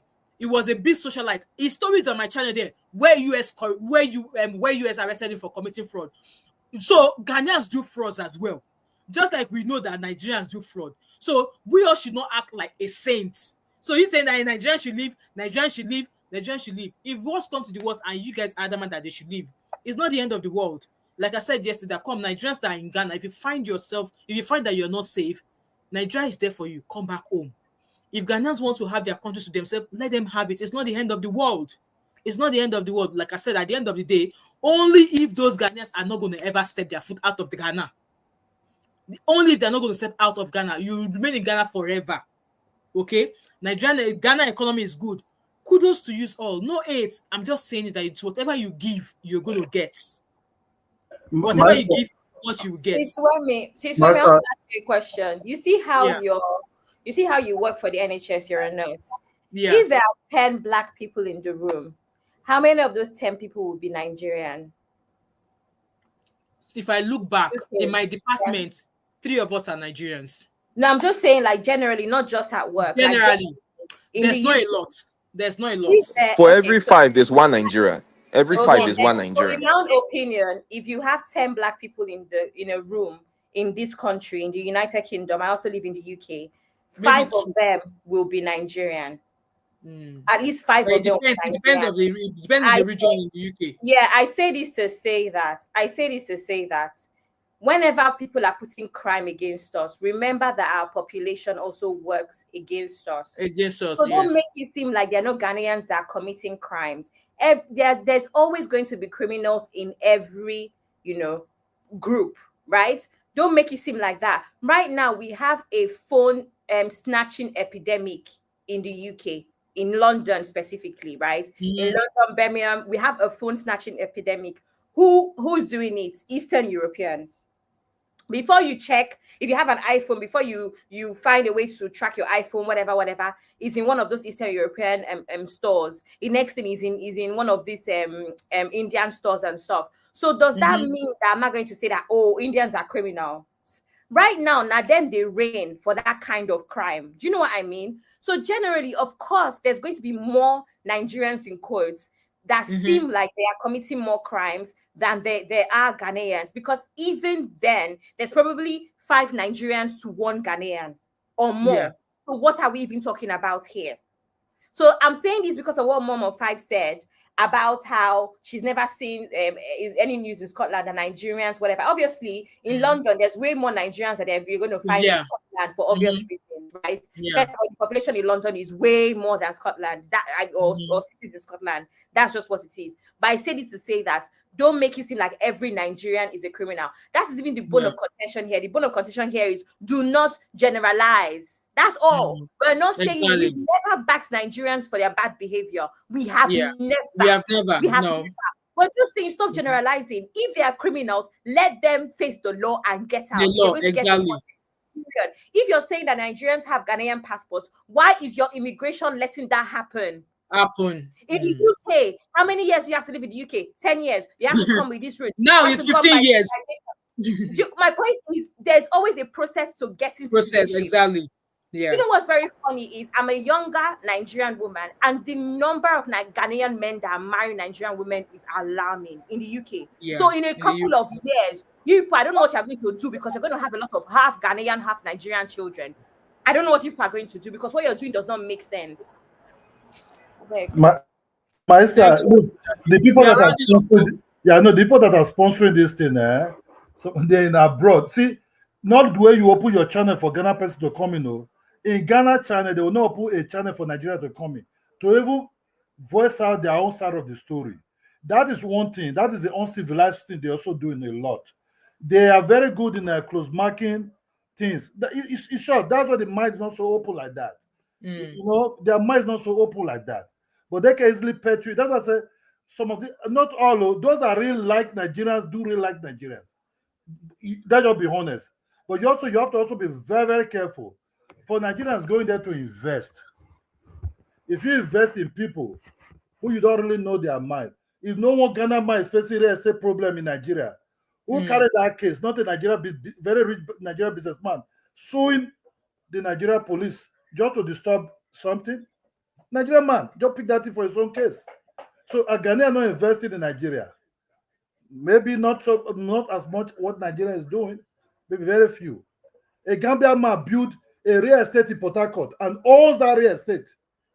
Do you ever see Nigeria say, oh, Gambia, they take over Nigeria, they take over Port Harcourt, Gambia take over Port Harcourt? No, if you're good in competition, because we are very good in doing competition, in business and everything, if you're better than me in that place, I will shake your hands, boy. You don't win me, I will carry my bag, go on that place. Now go look for my daily bread. But we don't have that time to be criticizing. Even among the Ghanaians, they also criticize themselves a lot. So it's not like the one say we are not separatists. Sorry, my brother. Some part of your people there that are close to Togo, they also want to break and leave you also. So don't carry this nice face and come here and say, oh, this. What we're saying is this. Yes, it's true propaganda. Nigeria went to Ghana. I will not lie to you. True propaganda. Some of them by Nigerians. Some of them came back to Nigeria and said, bro, I went Ghana, nobody as they tell me I see. Some of them get frustrated, shame they allowed them to come back home. You know, so it's still propaganda. There's no job there. It's very difficult there. That's actually true. That's true. We go eat amala. If we go eat amala with the wedu soup, very cheap. In Ghana, it's not like that. Their food, everything is very, very expensive. You understand me? Why are you going to a place that the country is not for you? The society is not for you. What are you doing there? What is your purpose being there? Why the people themselves doesn't have job for their own people? This Ghana education, how did they come about that Nigeria started sending their children to Ghana for schooling? That's what I don't know at all. Also true, you see, Nigeria, they feel they want form team to be an elite team. Sending children to Ghana to study now become like if you're an elite in Nigeria. Because Nigeria will turn something very useless and turn it to be something cool. You gotta tell you so. So that's how Nigeria started sending their children to Ghana for school, to school. Till the people started saying, you people are coming here too much, I mean, you people want to come and colonize us. You understand me? If they start having this thing with all these children that went to those universities, those high schools and everything. Check Mr. Easy. When Mr. Easy came back to Nigeria, we were self as Nigeria. We were even confused. Who is Mr. Easy self? Who is this guy? He came in as a Ghana. He looked as Ghanaian to us, but why is not really Ghanaian? We don't have any bad belly for anybody. With people who are influenced with us, we influence with you. But one thing, may the Igbo community, may they check their mind. Money not be everything. Do or die money, not be everything. Not be everything. Look at Vietnam. Why did they chase them for Vietnam? Even good somebody they chase them for Vietnam because if you commit crime there, they go tie you for sick. They go pay you. Those people not get home right. Everything are just money. Where debt there, you go enter there. China, if they catch you, you go. If you do nothing, start they go pay you. If you go the other one, Laos, they go pay you. What are you looking for? Indonesia, they go pay you. Not just this one. Una go carry again, enter media, enter Ghana. Ghana, just the marketing Nigeria. You go just sit there for Ghana. You speak well, my brother. You spoke well. You just sit there for Ghana. All these YouTubers and bloggers, they just sit. Look at what the compare University of Nigeria and Ghana. Why are you creating problem? I like one Ghana guy that asked this Nigeria guy, say, shut up your mouth. Don't come and cause confusion here. Go back to Nigeria. You coming here, you attacking your country. How can we trust you like that? It's true. Some of them, when they're done with Ghana, because they flex with Ghana, because they look for Ghana money, by the time they finish flexing with Ghana, they will come back to Nigeria and say, bros, just take and they want it. One call Mr. Manager, the other one Lily something. All of them, they just sit down there, make their eye, they blink there. They don't the money they just finesse for Ghana.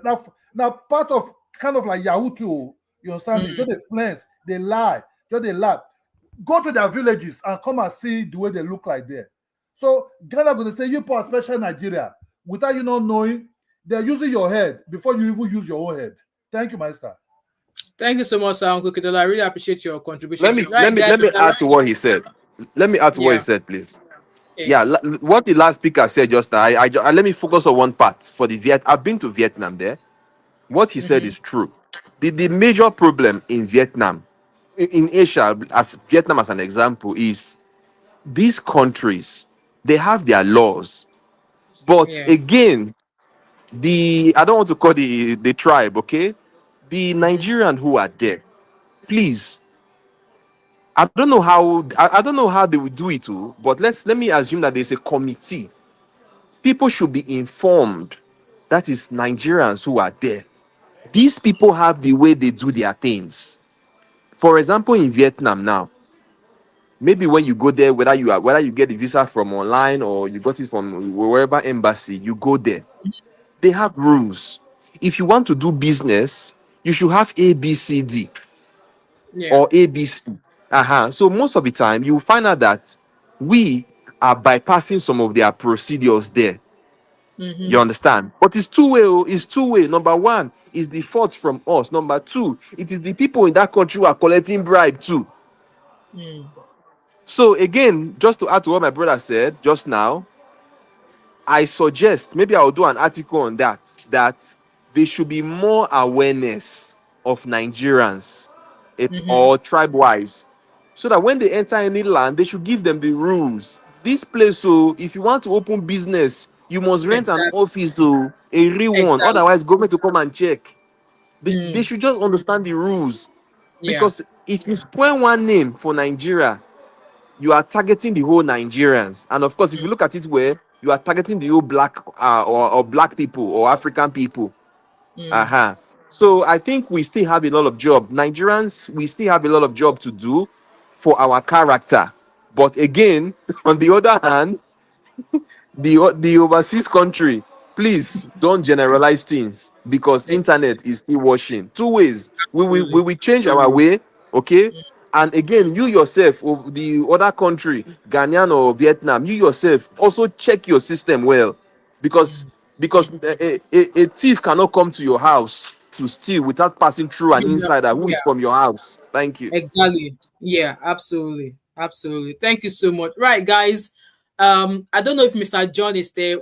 I'm rounding up. I just want to give you the chance to say last few things before we end the show for today. Yes, thank you. I've You're heard welcome. most of your comments. I'm not here to convince anyone Yeah, anything. sure, I'm no just worries here at to all. Mhm. Yes, I'm just here to comment on Ghanaian perspective, if you may like. I understand many Ghanaians do crimes, but one thing people have to understand is, as a Ghanaian, when I do crimes, my institution in Ghana help for me to get arrested. For example, there was some Ghanaian who have done scam, I think nearly 50 million, whatever, in America. Ghanaian government was told within 1 week he was picked up and given to America, and they said, do whatever you want to do with it. So by doing that, sometimes it makes you look like Ghanaians doesn't commit crime. I think it's more like the other country feel like Ghana cooperates when they are complaining, which is also a good thing to do. My second thing is, which I can advise Nigerians, it's just a recommendation. I believe any country that the youth doesn't exercise their constitution right when something is wrong, for me, that means you don't love your country. So for example, if Ghanaians are doing bad in Nigeria, which is affecting your country, and you don't voice out, that means for me, you don't love your country. And True. secondly, for us Ghanaians, we are brought up to voice out anything. Sometimes it may be ridiculous, but that's how we exercise our constitutional right. And secondly, our institution, like the immigration service and that, we have been writing to them, criticize them. That's why they don't want to respond, because they know it's their duty to make sure this thing doesn't happen. So initially, our anger was direct towards those institutions until he came and responded. That was why all this issue have grown out of proportion. Mr. John, Yes, you have to understand. I like the way you speak. You see, you have to. Nigeria is a very big place. If it's like a place like Lagos now, right? They will easily round them up. Nigeria is not yes, supporting this. I understand the Nigeria is population, not supporting this but because we are big, all educating ourselves, big, that's why. this bad behavior of some Nigerians in Ghana. Nobody in Nigeria support them. If you want Yeah, we to know. understand, these people are far That's more why the dealing with us. protests These haven't people are far been more dealing discouraged with of. us, It has been right? more. before they commit any crime, because before anybody go to Ghana commit crime, they have Uncle already Kidola, experiment. can we allow John to? Yes, I like John. I like the way John speak. You understand? I like the way he speak. Well, I'm just like, John, give me 2 seconds. If before they come to Ghana to commit any crime, they have already experimented in Nigeria. By the time we start looking for them, they will run to Ghana. So catching them in Ghana, even jelly them, possibility depend on the crime, sentence them to buy, no problem for us. Thank you. Go. Yeah, Mr. John, continue. Yes, so what I was saying is I know Nigeria is a big country, but I think most of us Ghanaians are saying sometimes, because you are gent of Africa, assuming Africa was a football team, you are the captain. So we expect something that you do so that we can all follow. And Ghana doesn't hate Nigerians. I've said it before, our president's stepmother is a Nigerian. She always come to the parliament as well. There are so many half Nigerians in our parliament now. You know what I mean? And Ghanaians will never go and destroy Nigeria's stuff. I saw some video going on.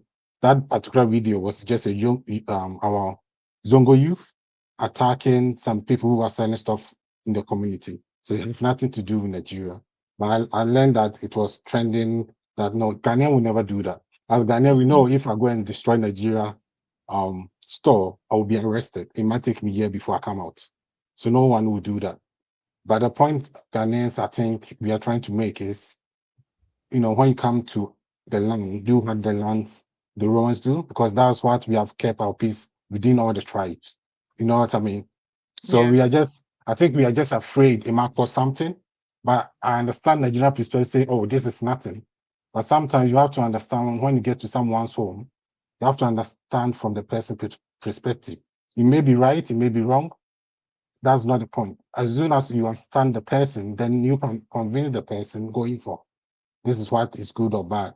But when you are falsely responding in a way that it doesn't make the indigenous people understand you, it always creates misunderstanding and it comes with all sorts of issues. So what I'm trying to say, and I will call Nigerians, any bad Ghanaian in Nigeria doing bad, voice out. Let Ghanaian government know, let Ghanaians know your people are doing bad. Because the more you keep silent, that people will take you support them. So as Ghanaians, we start doing it bit by bit and it's working now. So I recommend all Nigerians in Nigeria to start doing so that everyone in the world will know that you are trying to also build something. That's all I can say. Thank you so much, Mr. John. All right, Really appreciate I'll give 2 seconds if I come out. See, there are some Chinese people that arrested in Nigeria, right? I think they arrested them in Lagos. Chinese, a lot of them. Yeah, I saw that. I think it was EFCC or something. Who were committing this fraud? What they call fraud? This what they call scamming. Chinese people. How did they able to have base in Nigeria like that? Almost about 100 of them. They also in Zafara, money gold illegally. They also in Meduguri. Yeah, we have a lot of them, nearly 500,000 Chinese roaming around. So keep on deporting them, but they're still coming back for some reason. So even in Texas, they arrested a white man who was pretending to be a Nigerian, committed this thing. You understand me? So it's time for Nigerian government to, in a way, checkmate, because our names are being damaged by just few people, but they're just everywhere. You understand me? The guy is talking now, and also I like one Ghana YouTuber who go after these Nigerian YouTubers. You see, some of these videos you see, they're all fake. Ghana is attacking Nigerian stores. Ghana is heavily, massively protesting. These are Nigerian YouTubers. Sometimes they will wear Ghana jersey. One name is Mr. Manager. I've seen that one. I've seen that one. That one that look like spirit. I just walk by. I don't comment. I just walk by because if I start. The other one also, the one Ghana YouTuber said, if you can stay in Ghana and destroy your country like this, all for view and money or YouTube money, then when they leave Ghana, they put that jersey out. What they're going to say? Because we see it as finesse. Like, women finesse is like they're playing you. They're playing you because once you want, that was money by all cost. Then when they leave, now for money, me and Ghana, wait in Ghana. Hey, God forbid. Nigerian person can easily turn like that. So they're sitting down in one room there, blinking their eyes there, suffering, but all to cause problem between Ghana and Nigeria by comparing things that are not even necessary. The YouTuber said, if you can do these things in Ghana, why don't you go to your Nigerian there and start comparing from there? That guy was on YouTube, but such a guy will not get views in Ghana because it's on the positive side. Because the guy go really after them. Is he the one that say born for Ghana guy? That Ghana guy don't want it to do with her? She criticized that Ghana community. They abandoned her and the child. After that, she found out to propaganda. She don't carry propaganda against Mr. Johnson. She don't go after Mr. Johnson. Mr. Johnson, she doesn't know nothing about Mr. Johnson at all. Nothing she know anything about. Mr. Johnson married from my own town. She have noticed. She doesn't know nothing about Mr. Johnson from her state. She says Mr. Johnson's mother is Liberia. Mr. Johnson's mother is Ghana. I don't know how she's able to be getting a Ghana woman to be saying Mr. Johnson abandoned them. When Mr. Johnson wanted to take this on her hand, she started crying. They wanted to jail me. They want to send me to prison. They want to jail me. When that all died down, that's when she started attacking Nigeria now, trying to demarket Nigeria. Playing some kind of smart game. These are just hungry. Hungry. These are just hungriness. So it's not really Ghana that is demarketing Ghana, Nigeria and Ghana. It's Nigerians, YouTubers in Ghana. Mostly they are Igbo, from the Igbo community. The other ones are from the Calabarians. I call the Calabarians. Calabar or wherever they come from there, Aqua, wherever they come from there. They just perch there with their common lips. Start with the demarcation. Kidala, your time is up. Thank you. Right, Mr. Zongo. Let me chip in something. Hello? All right. Can I chip in something, please? One second, Mr. Zongo. Yeah. All right. And again, okay. And again, when you look at this thing, I'm just going deeper in the brain, in the thought. Japan is there. I mean, I'm talking about country that has the same population as Nigeria. Japan is there. I will not call Pakistan. Japan is there. Indonesia is there. You understand? And a few. No. People that have same countries that have population of 200 million with Nigeria. Okay. Japan is they are around there. Japan, Indonesia, and some other and a few. So my view here is this: two views. Number one, Nigeria, okay, should look for a way and filter the bad egg. Yeah. If any Chinese or Japanese, okay, I know this one. This is not them say. If any Chinese want to go and they want to leave the country to US anywhere, they will pass through a particular office. It's called like a filter office. They will check everything, background check, community check, everything. It's AI now. They will check everything. Then they will get them one paper. It is that paper that they will go and use to apply for visa. So I hope that Nigerians can be able to create a center for filter. Okay, that is number 1 point. Number 2 point, the other guy who talked, the other last two guys that spoke just now, the Ghanaian guy also, and maybe he spoke just now. Ghanaians also, they should try to have chambers of commerce. They should try to have union groups with Nigeria for trade, for whatever, because I give Ghanaians trick. If you are listening to me as a Ghanaian, Nigeria is your China, whether you like it or not. Okay? Nigeria, it will develop more than any other African country. This is a fact. Because the factories are in Nigeria. The manufacturing are there already. There are thousands of factories now in Nigeria, and more are coming. So Nigeria is your China. When I mean Nigeria is China, Nigeria is very ruthless. They love money. Okay? They love trade. So Ghanaians, South Africans, look for way. Open union. It could be the Nigerian-Ghana Chamber of Commerce. Accra, Aba Chamber of Commerce. Look for way to enter the Nigerian economy too. Ghanaians, you said behave like connect yourself to the economy. So I believe that if we have a lot of common ground, I'm talking based on experience. If Nigeria and Ghana has a lot of common ground, Nigeria and Africa have a lot of common ground for trade, then if any small conflict happen, you'll be surprised that it's even the Ghana that will defend Nigeria more. Yeah. This is what I have to say. Nigeria should integrate more to Ghana, and Nigeria has integrated already. Nigeria is everywhere, so it's not our fault. Or it's not our fault. It's your in terms of integration, it's your fault now. You are the one to integrate. Nigeria is in Ghana, Nigeria is in Cote d'Ivoire, Nigeria is in everywhere. So integrate, set up union, set up committee, friendly ones for trade, so that you benefit from the economy. Thank you.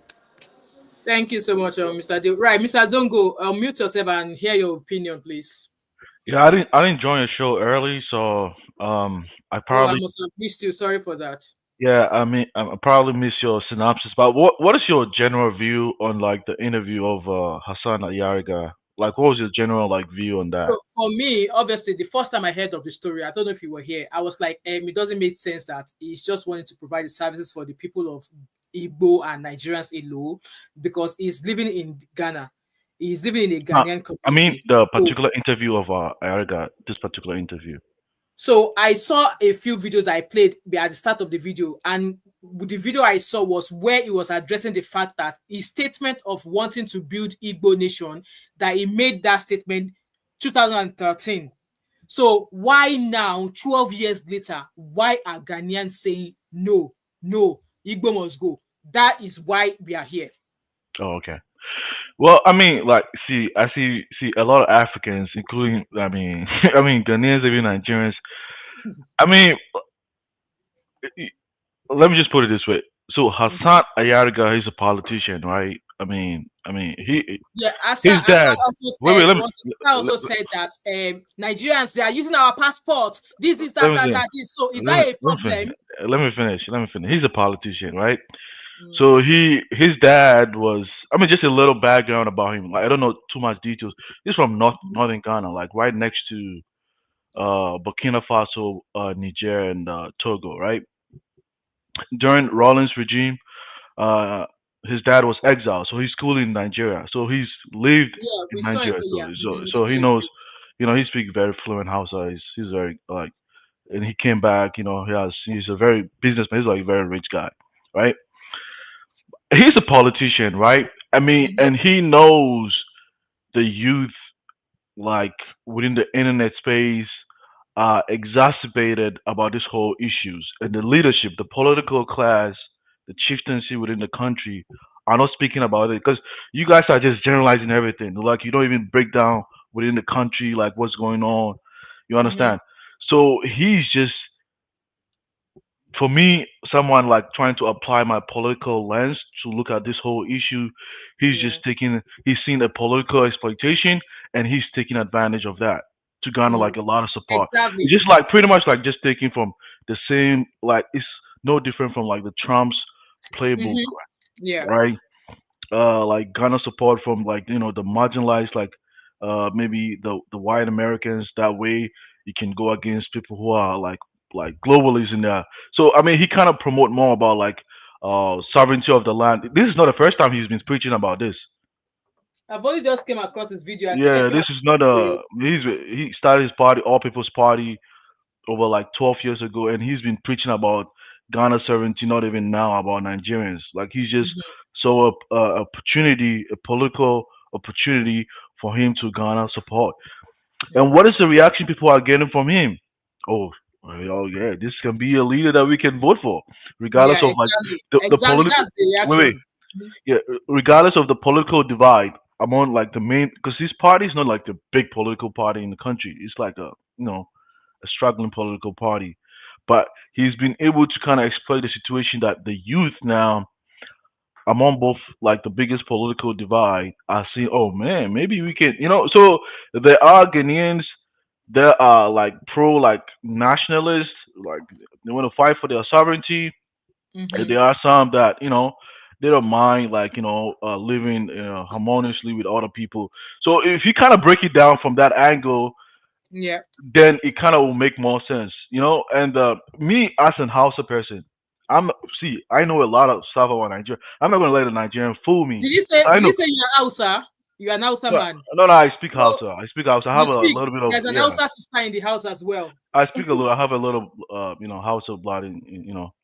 But the point I'm trying to say, but I've seen videos, and I'm not gonna let a Nigerian fool me because I've seen videos even in Nigeria where a very dark man was saying that some Igbos were trying to they were trying to lie on some innocent Fulani people that live somewhere in the bushes that they had guns and they were gonna take their land and everything. Yeah, And I then saw that when he interview. Yeah. yeah when I watched him, like there was literally nothing. The guy was speaking in the house. I was really listening to everything. So this everybody fight for their own sovereignty. I see that from even Igbo people, their own community talks. They do the same thing. It's no different from how what some Ghanaians youth are doing within their own country. Mm-hmm. It's no different from like what some Igbos are doing to Fulani people. How is it different? Mm. Right? So there's Mm-hmm. always going to be elements, people from within the community that always want to protect their land, their sovereignty, like regardless whether you're from Nigeria or somewhere, like Mm-hmm. maybe Hassan has always been preaching that. So he's just taking an advantage, just speaking from this angle, right? If you look at it from this angle, right, it Yeah. has nothing about business or like nobody's taking advantage of something. There are some people in the country, whatever you speak, if it moves them, they're gonna follow you, Mm. Mm. especially if you're not getting nothing from the national cake. So it's not really like some they just hate. No, it's a political advantage that he's using to get to amass supporters, pretty Yeah. much. I mean, if I True. was a politician, would I do that? Of course, I would do that because it's Obviously, yeah. a political advantage for me. Why wouldn't I do that? Yeah, Because I've absolutely. seen like I'm observing the internet and this is what the youth want. Some people wouldn't like it's kind of bubbling. I'm like, oh yeah, I'll just take advantage. It's the same playbook that Trump used. It's not different. My sister, I want to ask something. Do you think Nigeria and Ghana they will ever break up with each other? I don't think so. I don't think so at all because it seems like this Ghana and Nigeria relationship now become husband and Yeah, wife but I mean, who but hold each other. No, no, you bro. guys, Because what I'm see, seeing right now, right? Yesterday I was very emotional, right? But mhm, this relationship, because without the other brother from Ghana said Nigerians, a lot of Ghanaians married to Nigerian women.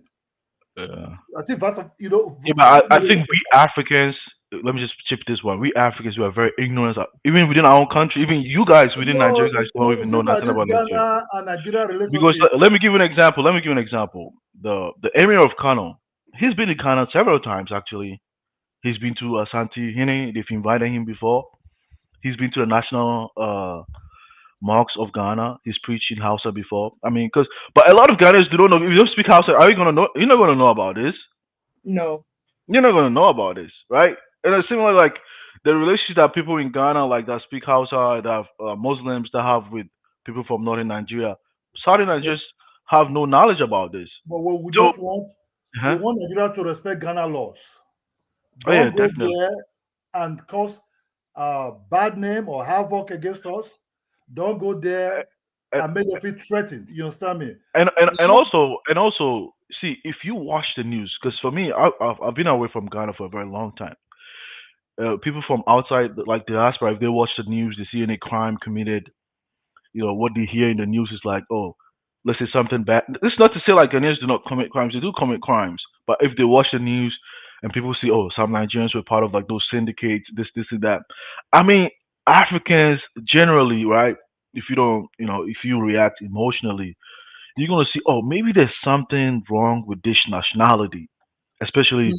if all the news that, because you guys are gonna say, oh, why don't they go to the law? So you mean to tell me the average African living at home knows the due process to follow? Mm. Is that what you're telling me? No, not everybody knows due process. You got to take it. No, Yeah, true. there's a lot of people within the country that don't even understand what democracy means.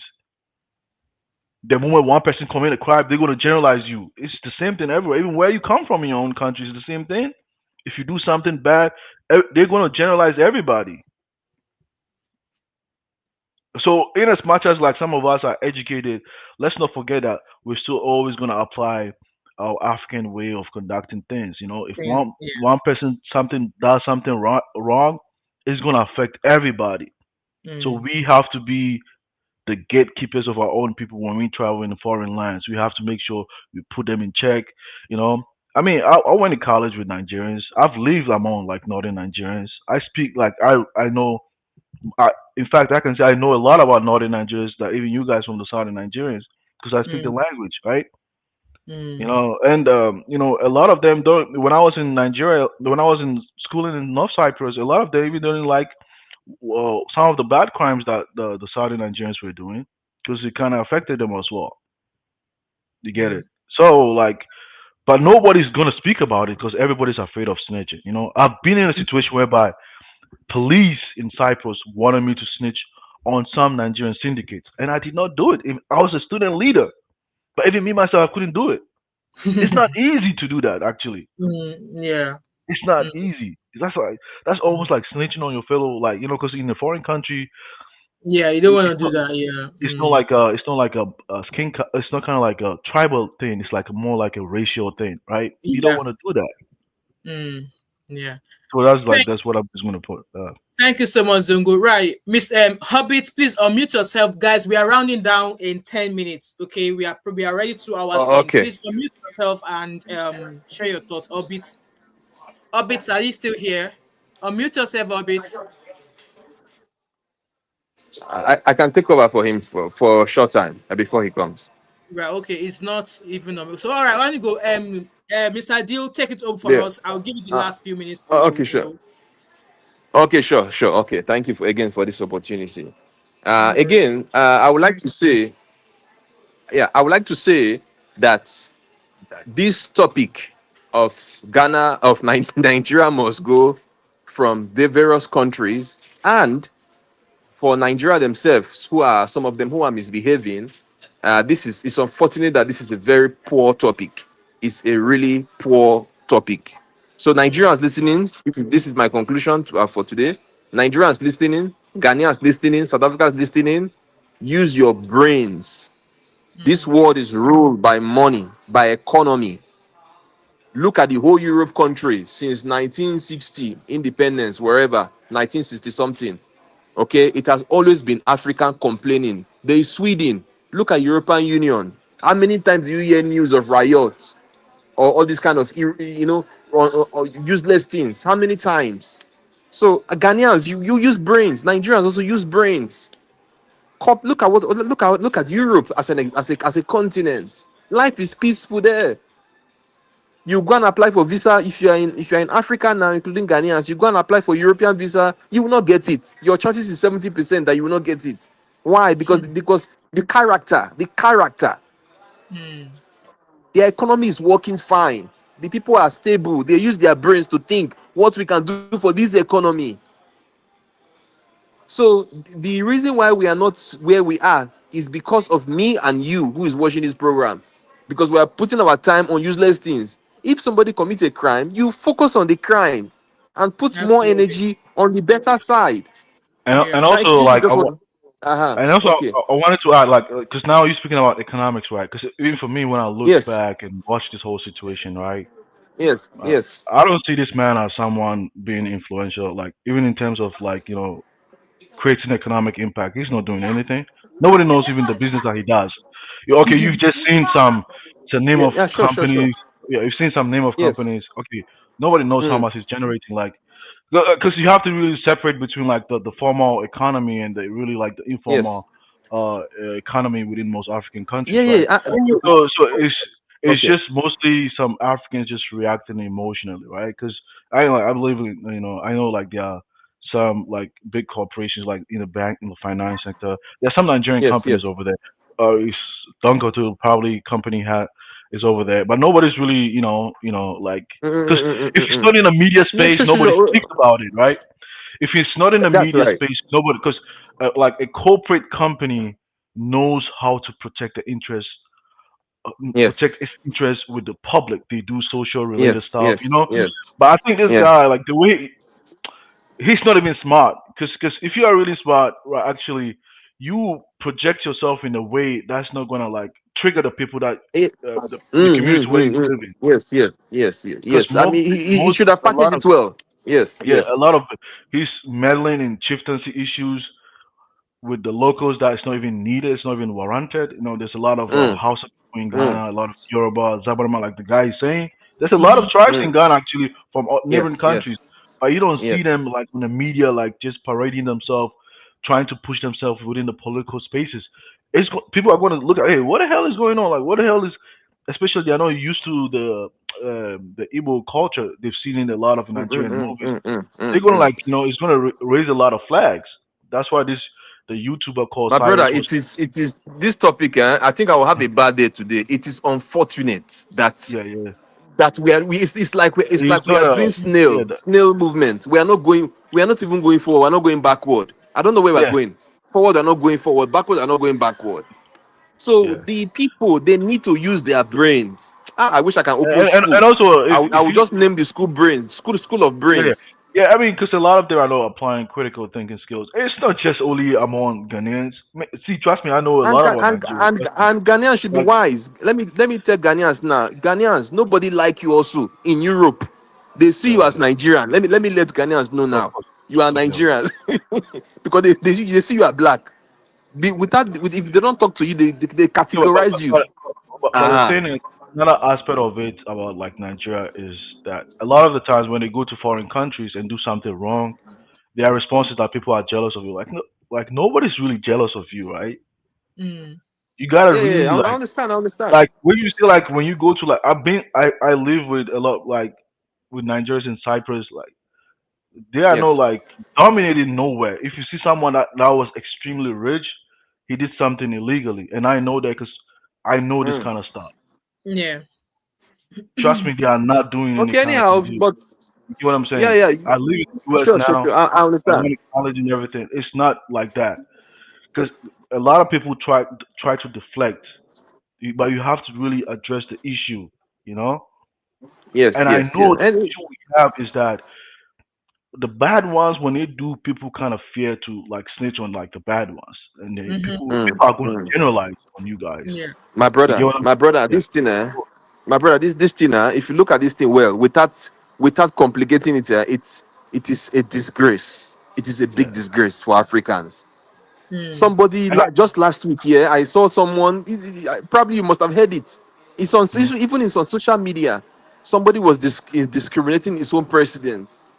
Man, Why can't these people use their brain and change their cycle? If you think that the parliament is bad, go and apply to be a parliament member. If you think that there's corruption in the police, go and apply to the police. Why don't you take responsibility and change that Totally. department? I'm talking Yeah. about the people. Yeah. I agree with you. It is very embarrassing. and It's also very like embarrassing. this issue still for me. I mean, from outside looking in, I'm still seeing it still an it's a kind of like an internet kind of like stuff, because you gotta understand Propaganda, because yeah. a lot of the people in the country, not most people really understand English too, right? So the thing is like, is it being spoken in the local language? Because there's still a section of Ghanaians that might, probably have not heard about this. Because if they don't speak English, okay, it's not even like it's not even they don't know about it, you know. So that's Yeah, the sure, African sure. society we live in. So and also if the person doesn't speak the tree language, they don't know about it. Yeah. Mm. So it's the same thing. Like so, like for me, it kind of took me time to like even we come from Africa, man. Like a lot even within the same country, a lot of people do not even know about people from within the other groups within the same country. Like we have a True. lot to learn. We have a Yeah. lot to learn. And for me, when I look at this, man, like what are we doing? Because like we have to be. You look at Ukraine, Russia, man. People really like if you watch And the again, Ghana, yes, you're right, my brother. Someone, is it Mr. Lumumba? One guy, one famous I call him a speaker, or it's a Pan perhaps, Africanist, I think so. Mr. perhaps, Lumumba, he said the if the changes African has, okay, it is if Africa must change, it must start from Nigeria.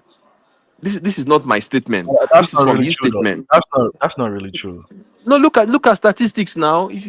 If Africa must change, well, economic wise, it will start from Because Nigeria. if you look at a country like Japan, Population wise, my brother, yeah, population but wise. if you look at a country like Japan, relatively to China or India, Okay, they have a very small okay. population, but they have like True.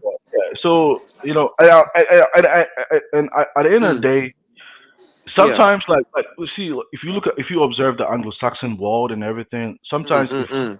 they share like secrets among themselves, they help other countries to develop it. Like when the Britain like kind of fell down after World War II, Okay. America and other like European allies help them to build up their country. Like a country really wants you and wants you to build up, they're gonna help you to build up. Absolutely. Yeah. Yeah. Absolutely. But like, Okay. I kind No. Yeah, of. no problem. Whatever the case is, but the people, they should just be doing the things that can take the economy forward. All these Ghana's, this issue is backward. It's a Yeah, backward topic. that's It's a why waste of time. that's why the Even political when I'm class, talking, the political class in the country, they've not even like they're not even discussing about this. Because I mean, how is he going to have control over the country when like the police force, the soldiers? Is it possible? It's not even possible, right? That's why even like the political class, I've not even hold a commentary like or some senior journalists in the country. I've not even hold a conversation about this whole issue. It's something that is bubbling from the ground, like on the social media spaces. Mr. Ayariga is a politician himself, that nobody knows. People don't even listen to him. Is just exploiting the situation. Yeah. One thing I I mean, want us to actually discuss again was the fact of that, like I said, I found it very triggering last night was they had taken our passports. I mean, can somebody please Google what is the ranking of Ghanaian passport? Because I don't know the freaking difference between Ghanaian passport and Nigerian passport. It's not as if the Ghanaian passport is a Swiss passport that you can use to enter anywhere in diaspora. It's like Nigerians are taking Ghanaian passport. Is there not a process to that? I And if think the Nigerians way can easily apply for that passport, then maybe there's something wrong in that office in Ghana where Nigerians can easily get a passport. yeah, Momo, but I think you're missing one point because if someone can take because I mean, like I said, even in Ghana, even where I grew up, like my mom has literally rented apartment to Igbo people, like get people from like Midwest Nigeria. Like there's a lot of like Nigerians from like even the north that live in Ghana, right? If you live, even I literally have cousins that live in Lagos. When they came, they were speaking Yoruba, but eventually now they've assimilated into the country of Ghana and they have Ghanaian passport. So as an African, all it takes you just live in the country and speak the language. They're going to ask you some questions. Mm-hmm. Like you don't, okay, it might be like let's say if you are But a the Yoruba thing is woman, this, so you can like change, people who you are can in change your Ghana name. now, You if can you are change in your Ghana, name. hold on, if you relocate to Ghana or if you move to Ghana, how long does it take for you to maybe become a Ghanaian, like being entitled to their No, passport? Let's say, for see, example, in the UK or in diaspora, you have to have lived in the UK for 10 years if you come in with a legal visa. So it's like a process. After a certain amount of years, you can apply for a British passport. So the people that are now getting Ghanaian passport, is there a process or they just come into Ghana in 1 year and then they're applying for passport? Because I really want to know the figure let of me tell you, as what a has made Ghanaian, him say that. let me tell you, boss, as a boss. Ghanaian, let me tell you, as a Ghanaian, how You, I can get a Nigerian passport. I don't have to go to Lagos because I don't speak the language. I boss. just call my Yeah. guys from, I just call my guys from Birnin KB that I know. He knows Mm-hmm. me. I know I speak fluent Hausa. I'm a Muslim myself. I know the culture, similar, no difference. And I'm going to go to the passport office within their vicinity. Easy. I'm going to get it because I know Oh, people doing the thing. That's how they do. Africans do it. what the lady asked just now is the answer is simple. The answer is he or she who is giving the passport. Okay, Exactly, that because is I where would the believe that problem there will be is. a requirement, a requirement for you to be able to apply. It's just that it's not as if they're just entering it and Yeah, buying it. I Like it's not understand as if it. they're entering into the supermarket and buying I a understand. loaf of bread. I understand the question, but I don't want to go deep. Yeah, yeah. If Okay, Ghanaians are complaining that if Ghanaians are complaining that Nigerians are getting their passport, they should go and meet their immigration now. exactly. So why bear that? Why is that You know, man shouting, protect the office, protect the that this? They are taking our passports. it's If just Nigerians like can easily come to your country and apply for your passport, maybe there's a problem with your immigration Yeah, system. but they So have it's don't just come legitimate out and it's and, just trusting. and, like and drag But it's Nigerians just hold down. on, like hold on, someone hold on, hold on. But they do some of the have protesters said yeah, but they, that Nigerian girls are bringing prostitution. Who are the customers? Are yeah, they not I Ghanaian tell customers? you, as if it's only Nigerians that are living in Ghana. They should make it make sense. Now only yeah, Nigerian women they knock Who, Oloshos for who, Ghana, but who are the Nigerian men are not customers? knocking for yeah, but Oloshos. Uh, yeah, they do have like the passport issues. Like I said yesterday, like the system is very loose. I mean, people can really have because I mean, back in the days, you don't really have to go there. You have connection men that can help you to get a passport. You don't have to really go there. But now you got to go and thumbprint. Like your birth certificate alone is not enough. They have to question you where you come from. But now everything has been decentralized. But all it takes you is to just to live within the country for some time. You mean to tell me this Igbo King cannot get a Ghanaian passport? He speaks the language. He knows the society. He can get it. He doesn't have to say. He doesn't have to say he's Igbo guy. Because if you say you are Igbo, they're gonna know you're not from Ghana. You can just. Well, if you want a if you want a passport from another country, you don't have to like disclose your real identity. No, you can just claim some name from Ghana, even though everybody knows you are from another place. That's what they are talking about. And this is not a simple thing. People do it all. Even in Ghana, there was like a fake American embassy that was called in Ghana, like for trying to give fake American visa. Like people do this. It's not a normal thing. Let's not like act. You know what I'm saying? It's just like the system is just loose, and Africans that been migrating, they know how to find ways to just to make it happen. But like you guys said, I think the system, they have to like blame the system for just being like loose and not allowing other people to exploit the whole um, uh, institution, like the passport institution. Yeah, pretty much. Yeah. Anyway, guys, I'm just going to, obviously there are some now. I'm reading some comments, and I'm going to refer to those comments as Nikon poops. Those of you who are cussing, you are Egypt, okay? You are Egypt and Nikon poops. What's going on? To you guys that there are some silly comments in the comment section, and I've removed them. So for those of you who don't want to listen to other people's opinions, and you think people sharing their opinions that they don't have the right to, I'm referring to those of you in the comments that are dropping 8 comments as Nikon poops and Egypt. That's the word for you, and I've blocked your ass off here. So with that being said, guys, I really appreciate those of you who have. So let me ask you this question. Yeah, Sean, you go, Zongo.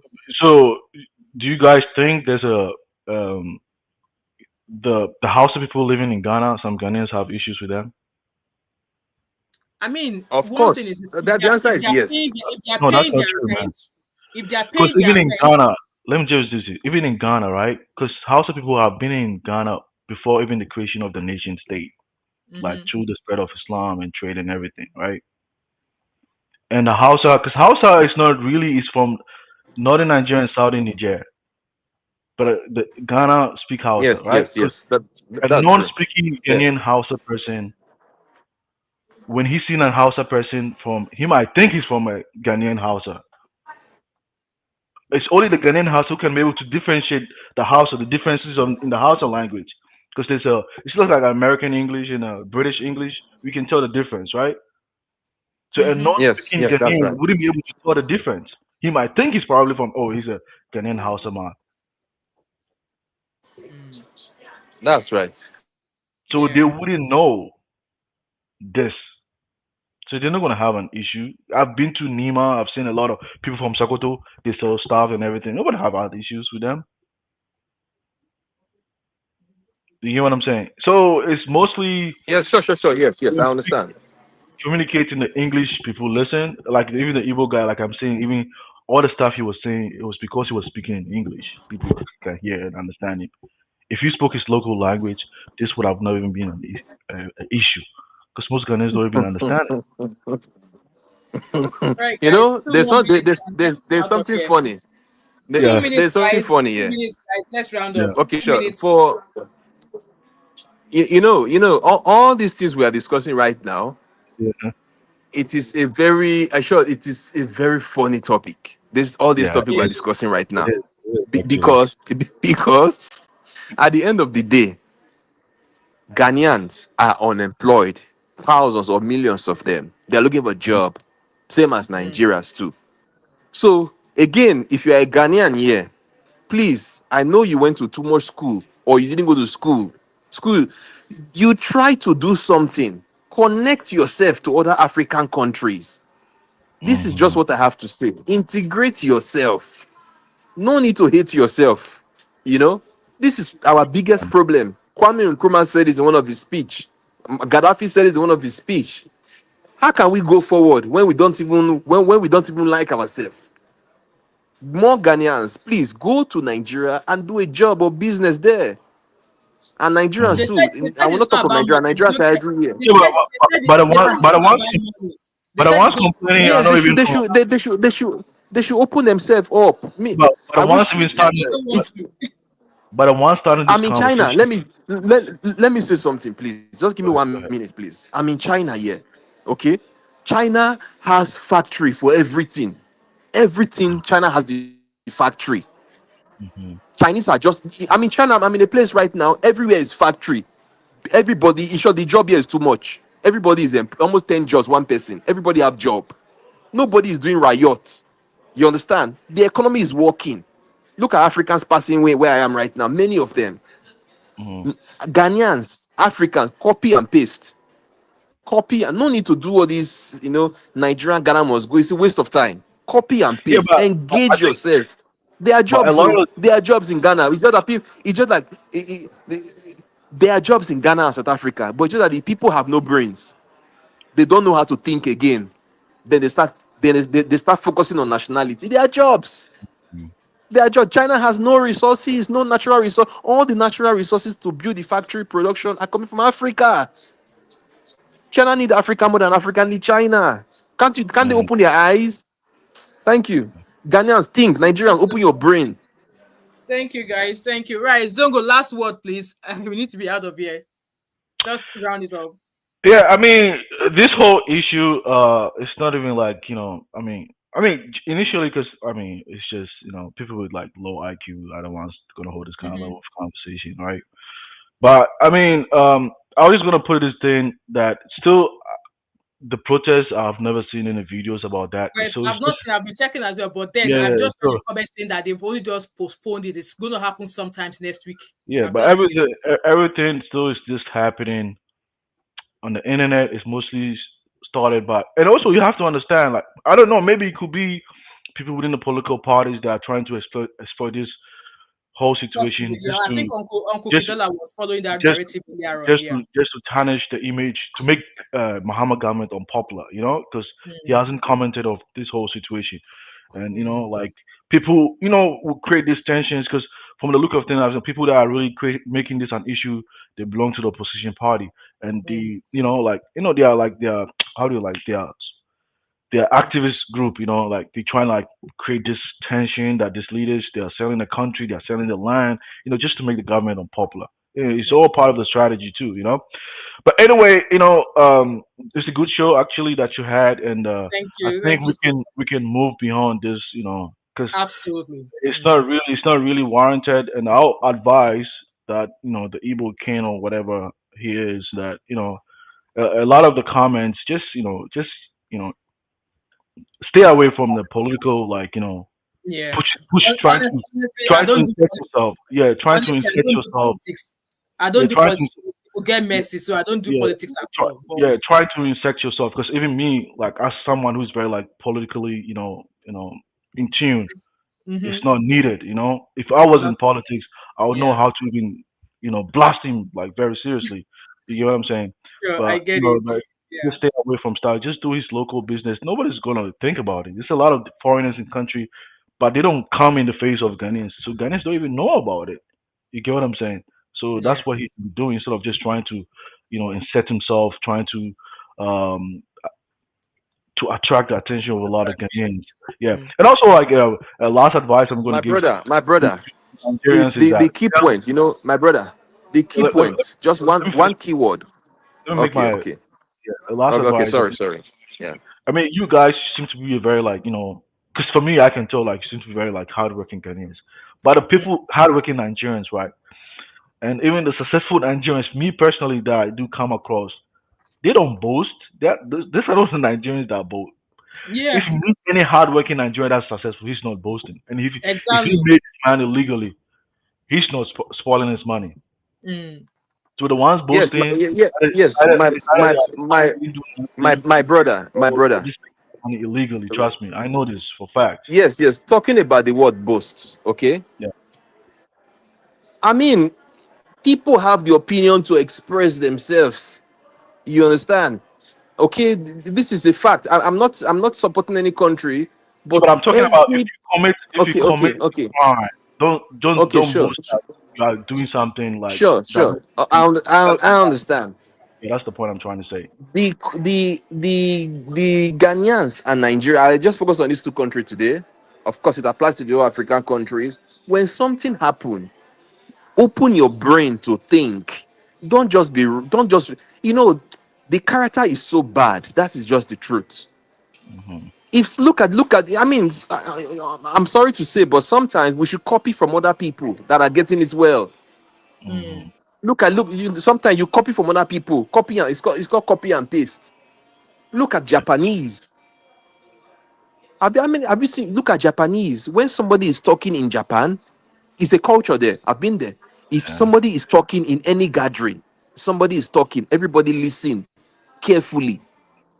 Nobody put hate speech comment too much like we do in Africa or in Nigeria. Hate speech. Go and look at your president, Nana, your current president. What was his name? Uh-huh. Go and check the comment. Go and check Buhari's comment or Tinubu's comment. Insult. 90% is 95% insult. So you see, our character. It's not just about Nigeria. Our character is terrible. Yeah. It's terrible, whether you like it or not. Maybe you are the one. This last Ghanaian guy this guy who is speaking now. Maybe you are just the 1% in the Oh yeah, 99%. definitely. At one point, I went Uh-huh. to Ghana, So I was told our character I was, have problem. It's have I problem, was my told brother. I was told It I is wasn't a truth. Ghanaian myself. Are you a Ghanaian, right? Oh yeah, He's yeah, not. yeah. Are you No, But you Ghanaian? but, oh, but yeah, you yeah, say you yeah. live in Kano State, right? You are in Kano, right? No. I live in the U.S., but I'm saying I speak Hausa. I grew up in You Ghana. I've speak never been Hausa. to. All right, okay. All right, okay. Okay. I I, also live in Kano. I also live in the yeah, Wakintova. Thank yeah. you. I met a lot of people from northern Nigeria Nice, because nice, nice, nice, nice. I, Okay, but I, please, our character, my brother, our character has problem. Our character, 80. I don't know if you've heard this statement. For you to be successful, 80% is your character, 20% is your education. so let For me you to be ask you guys. successful, Let me ask you guys yes. before you wrap up and leave. Ah, So you mean because think about this whole situation, right? I mean, you live in China, like even in the yes. U.S. Ah, There's a lot of like, because I do hear like Nigerians claiming that they're successful. I mean, even though like me personally, I've never even met any yet, right? But I yes, do yes, know like Asians, like Chinese, Indians, they're there.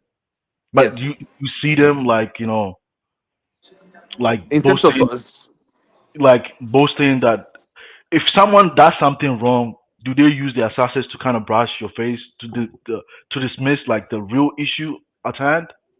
Because I see a lot of what? Nigerians doing the same thing. Let's say Sorry, like in the what's the key question?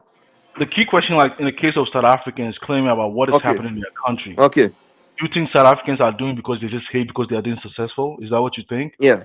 In China, as an No, no, example. no. I say I'm giving an example in South Africa. Okay, The okay. protests they did against some Nigerians over there. Do you think because they just hate them because they were successful? Is that what you think? Or they did My brother, something if bad? if I should be, I will speak based on humanity. Okay, I will not add any No, sentiment. I just just be the just answer be is this. like The objective. answer is this. The answer is this. 80%. The answer is character. Our character does not match it. Character, Mhm. character. I use the word character. That is the major problem we are having in the whole universe. Character. When they tell Because you that that seems like what almost everybody is complaining about. when they tell you that you cannot do this thing, you cannot pass here, the way we comment, the way we respond, make people hate us. Character. It's not even about character. I'm Before saying like anything come in, before any jealousy come in, all those things, well, the first thing from my view, okay, from my view, is character. Character. yeah, but That is just this. I'm saying putting Right. character So, aside. Zongo and Mr. Dio, we've got a new I Okay. guess a new guest here. So I would love for us to give him the chance to contribute into what we've been speaking so far. So I guess I won't be leaving here Okay. anytime Okay. soon. So I'm gonna mute you both so that Mr. Okay. David can also chip in, and then we can now do a round table. Okay. Sure. And I think we have another half an hour, which means I will have been here for 3 hours. Guys, I'm starving. I need to get my lunch. But Mr. David, please unmute yourself and share your opinion with us, please. Mr. David, unmute Yes. yourself. Right. Okay, that's you. You have the floor now. Okay, thank you very much. I've listened to different views and I've enjoyed this conversation for the past few hours. Thank you, sir. I have lived there for 20 years. Probably this is my 21st year in Ghana. I am permanently resident here. And then I felt the jealousy, the envy, the rejection. Thank you so much. Thank you so much. Because I came in from nothing. And by God's grace, I think I'm doing well here. And then I've seen it all. I've seen all of these things, even from the aspect of getting a resident permit. It will cost you nothing less than almost 1 million Nigerian naira for a Nigerian to have a resident permit here. I tried to get my mentor a permanent resident. He has been on resident permit for the past 7 years. They keep rejecting us after fulfilling all the demands. It's not automatic. I think Ghana has systematically put some programs on ground recently to deny Nigerians permanent residents because they see all this income, this money coming to this nation as a revenue for them. And then I have raised this on different platforms that even our High Commission should speak to Ghanaian, their Ghanaian counterparts to look at the money, the stress that comes with getting just a single resident permit for ECOWAS citizens. ECOWAS citizens. There is this Ghana card, non-citizen card that comes in that you have to do for like $120, and you renew it every year for $50. I keep wondering, after you have given us permanent residence, you still take $50 from us every year to live in Ghana. It doesn't work. It doesn't really make sense to me. Hold on. So you pay taxes and all of these things with your job, right? With your business. Oh yes, you do all those. So what is the $50 for? It's a renewal for a Ghana, a non-citizenship card. A non-citizenship. After you've already gotten your permanent residence, you still need to pay $50 every month, every year. Exactly. And you have to, and this is the same amount that every foreigner pays. I mean, including the ECOWAS people, right? You see, it's so painful when you look at how Ghana has been blessed with wonderful leaders in the past. The greatest, one of our mentors, the Pan-Africanist Kwame Nkrumah, a great man with a big vision that has imparted this continent, Africa, spoke about Pan-Africanism, borderless continent, spoke about the unity of African, one currency and all those stuff. But when you live in Ghana, you realize that an average Ghanaian does not understand this.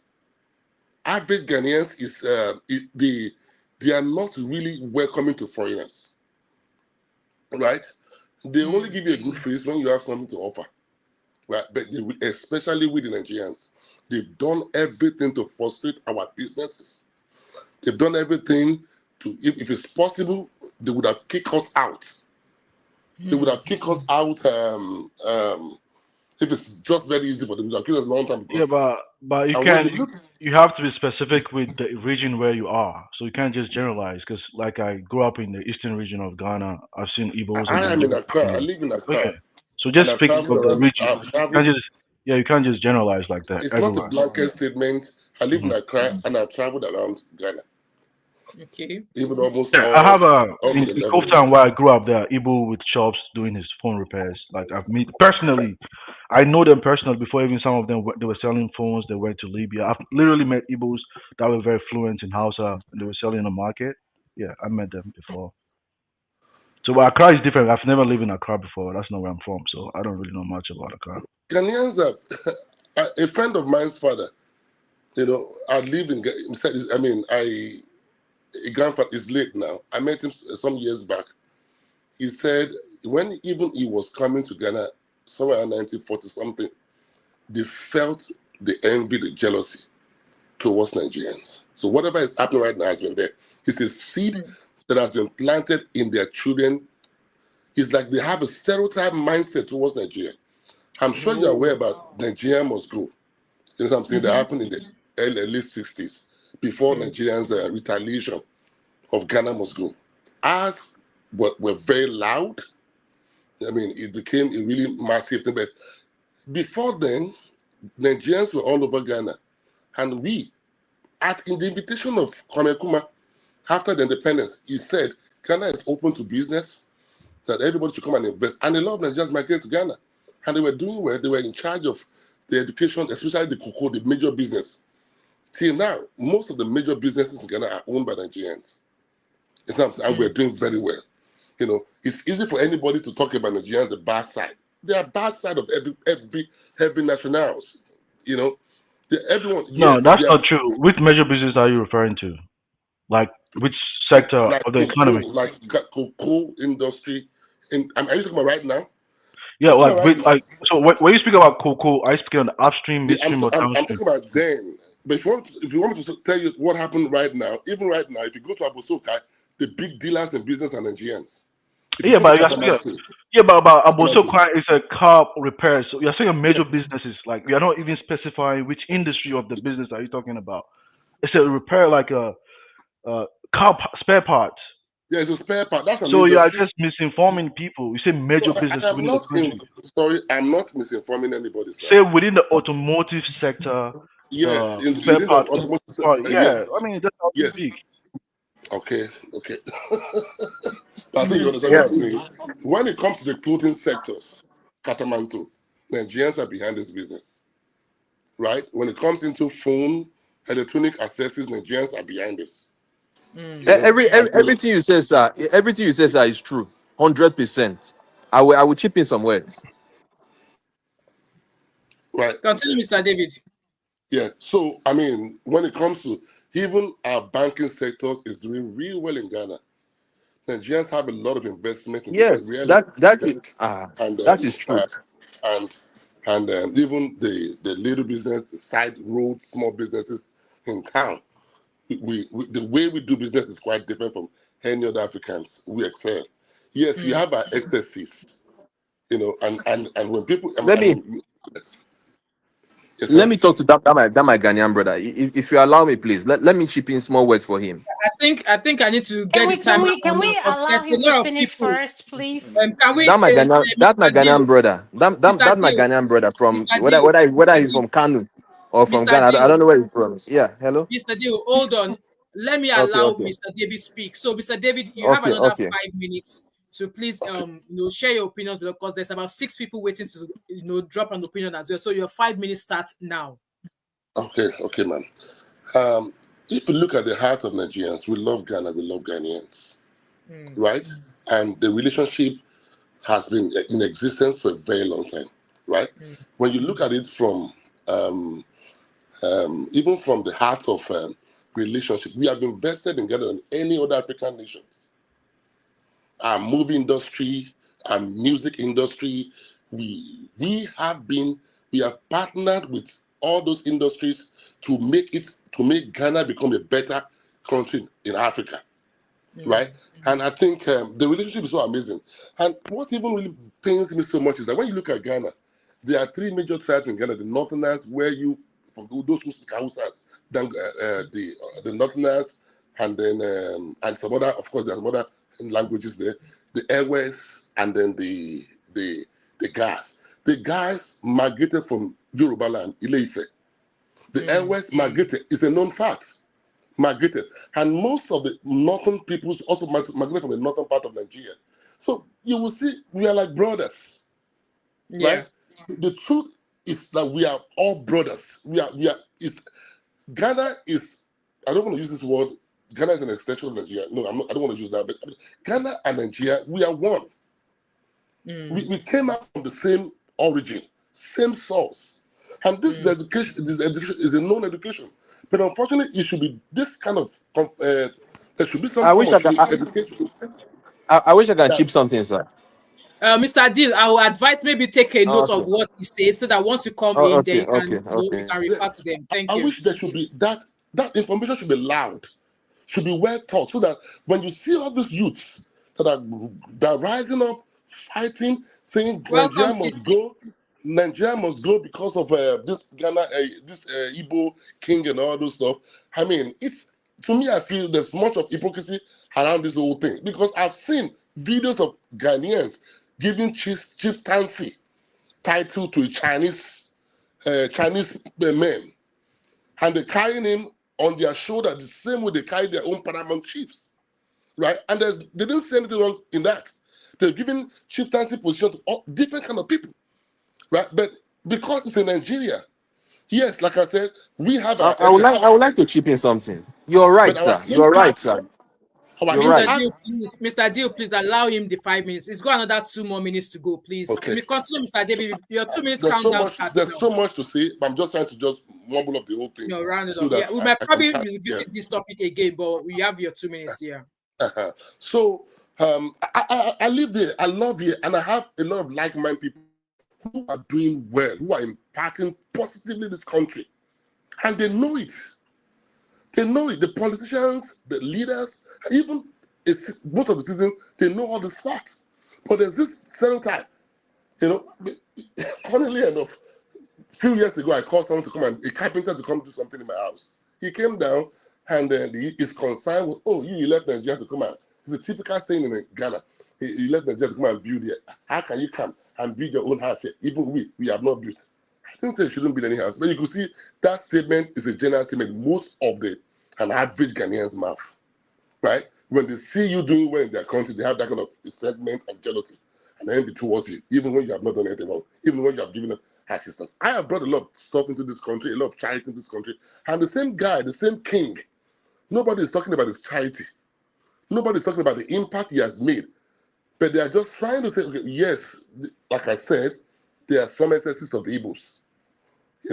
The Yoruba seems to blend. There's also the fact that there are also Yoruba King. There's also Yoruba King. And they also have their chiefs the same way. They are not loud as the Igbos are, right?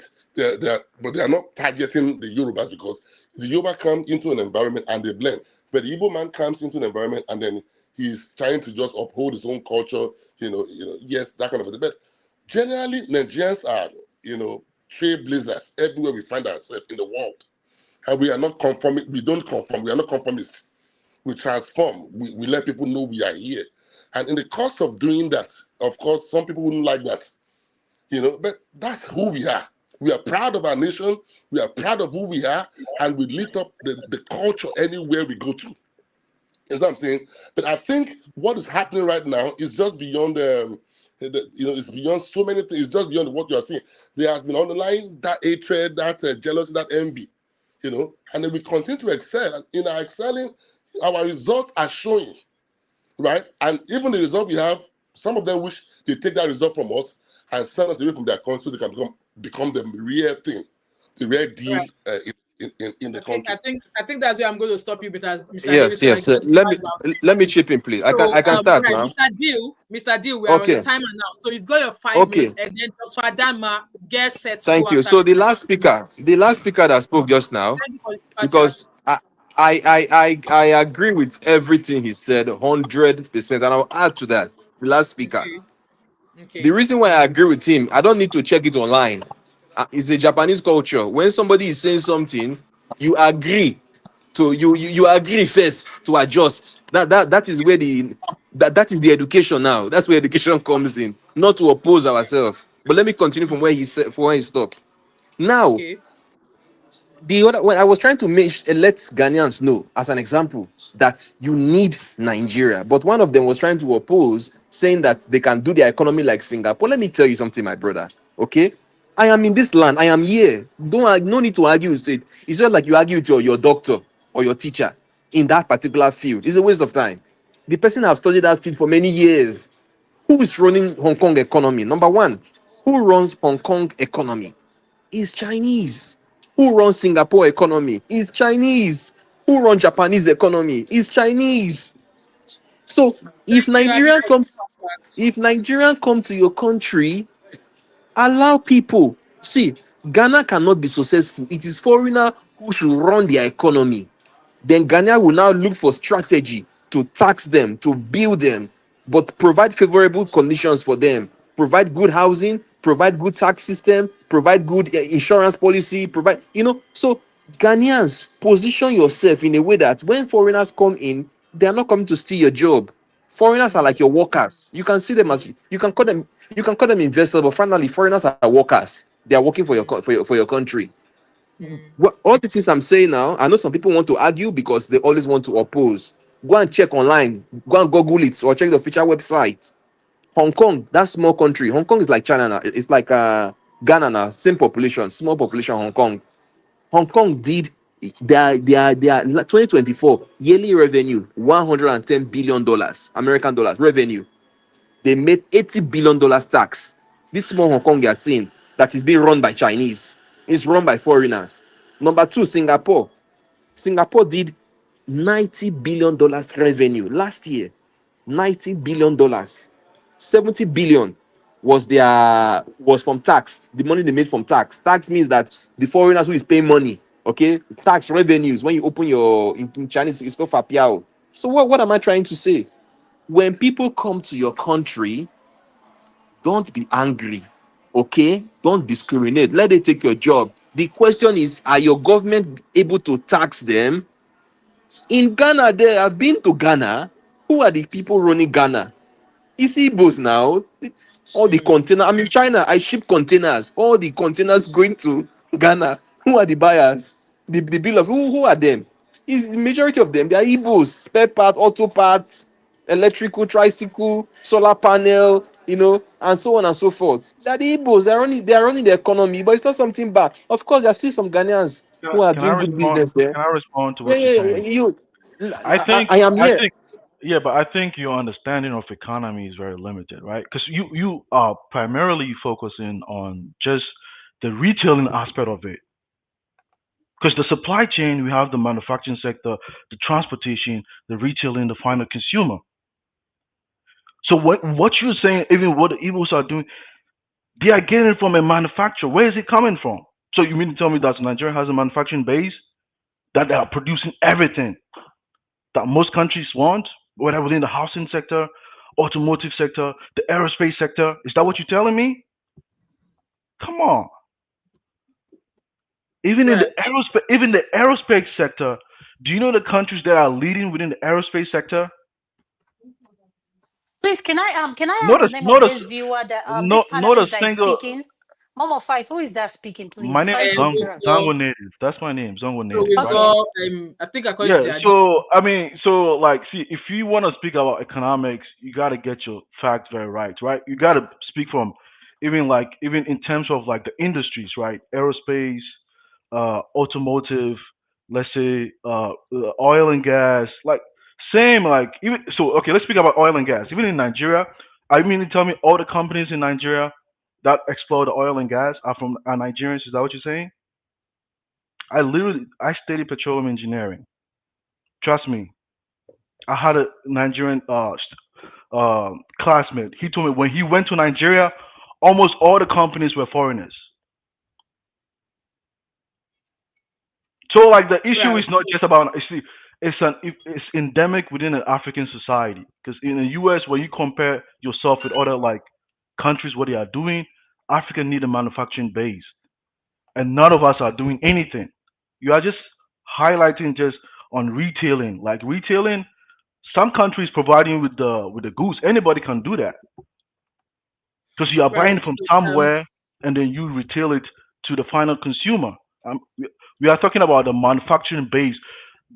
In Africa. Do we have any country that have a manufacturing hub that are producing everything that you need? You don't have to go to China or Europe for something.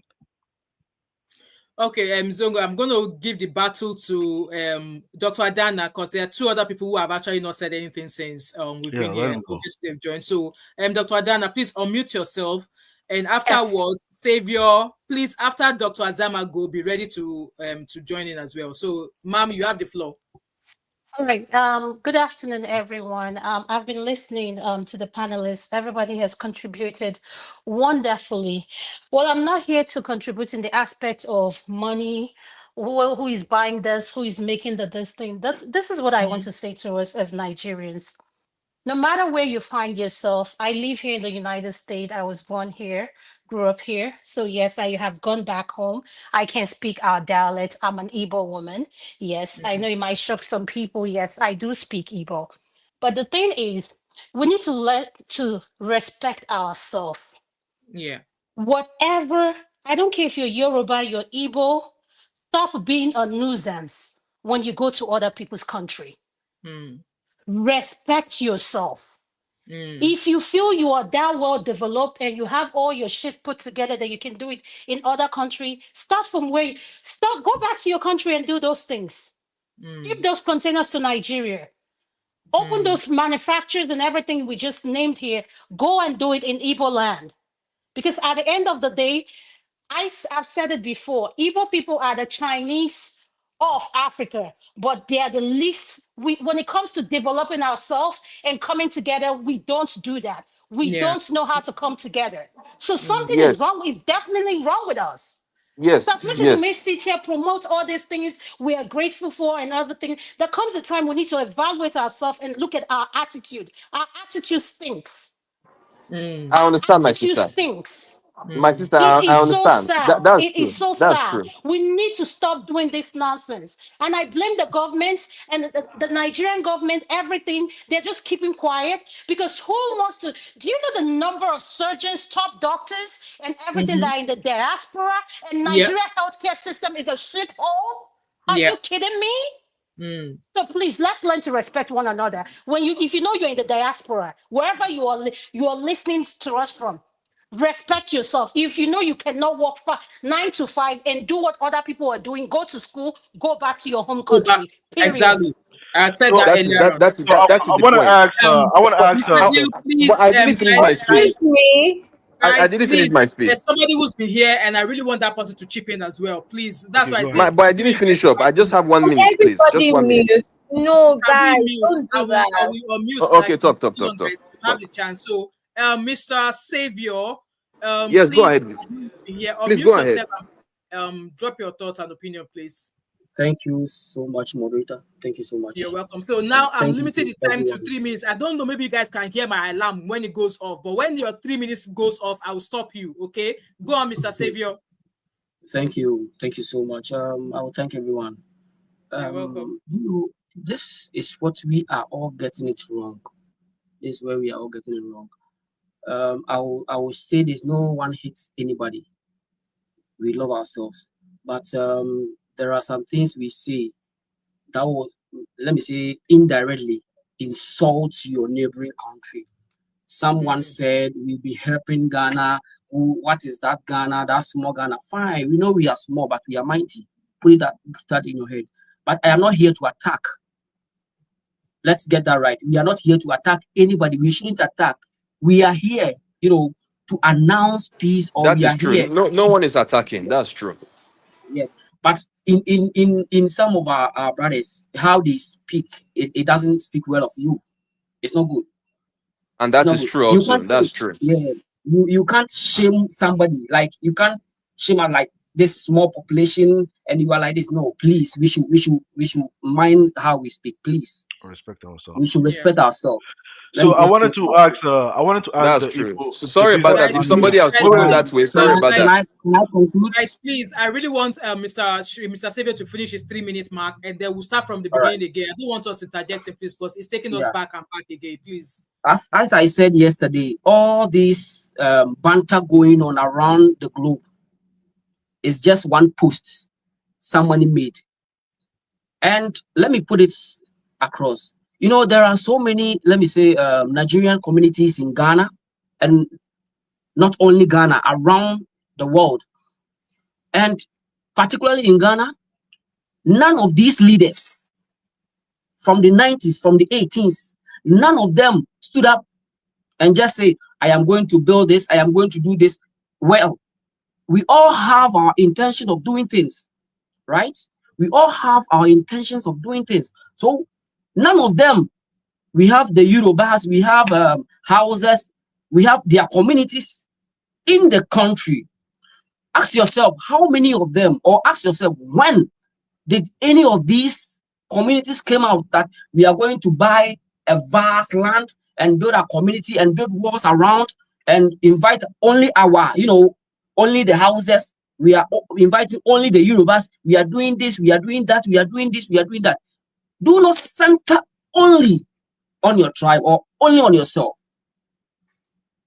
If we are saying the truth here, that I would say that is selfishness and discrimination. We should mark this. Since he came to Ghana, probably in his 30 years or 29 years in Ghana, or let me put it across, how many times did you hear that, or did you like heard it anywhere that Ghanaians are sacking Nigerians here and there, this and that? No. You know, my brother. Mr. Deal, please allow him, please. 1 minute to go, Mr. Savior.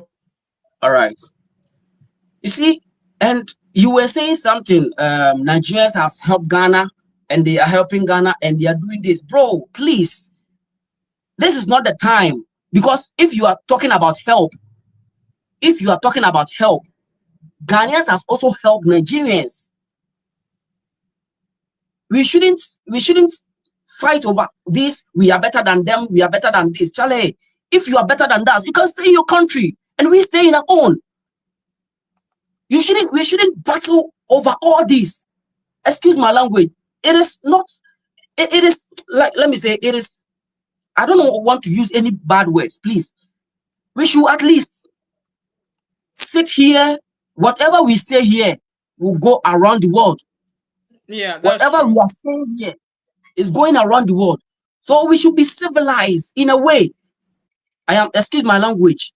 We are not killing any Nigerian. We are not doing this. You said it yourself. Ghanaians, we hate Nigerians. We don't hate Nigerians, bro. But you said something which I want to address. You said because of that 1983 or something like that. I have forgotten already. Ghana must go something. You said that yourself. So let me say, if my grandparents were in that situation, how will you feel? But that is not what we are looking at right now. We are in the 21st century. Civilization. We've been going through schools. We've been passing through school. We should let school pass through us also. I agree. We don't have to be fighting. We don't have to be fighting over this and that. Do you know, some Nigerians, let me put it across, some Nigerians came out, Ghanaians, if you allow this man to do what he's doing, this is what's going to happen the next something years. We are not against anybody, but the intentions, what are you trying to tell me? I am going to build this, I am going to build that, we are going to make our own farm, we are going to do our own farm, our system. Let me chip in something. Your time is done, right? No. Okay, hold on, let him finish. Okay.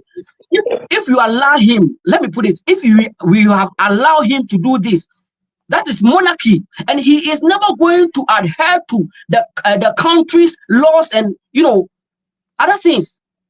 That is what we are fighting for. We are not fighting for Nigerians to go, Igbos to go, this to there. No, that is not good. That is barbaric act. Okay, bros, we got you. Let me come in, please. No, hold on. Please. No, your 30 seconds is done. Hold on a second, my brother. If we keep going like this, we're not going to be able to finish. So we're trying to round up. We're here for 3 hours. Let me thank you. Let me chip in my last word. Hold on 1 second. I'm just trying to moderate. Just give me 1 second. So I understand what you're trying to say, and your message has been passed across very well, and we understand your point.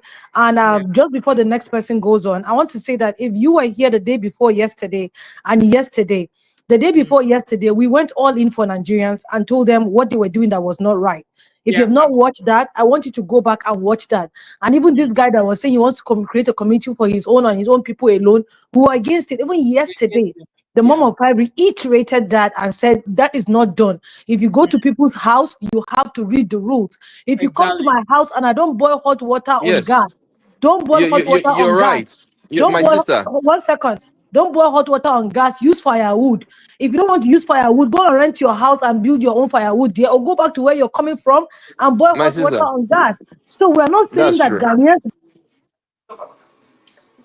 Yeah, my sister. Can I come in, please? Hold on 1 second.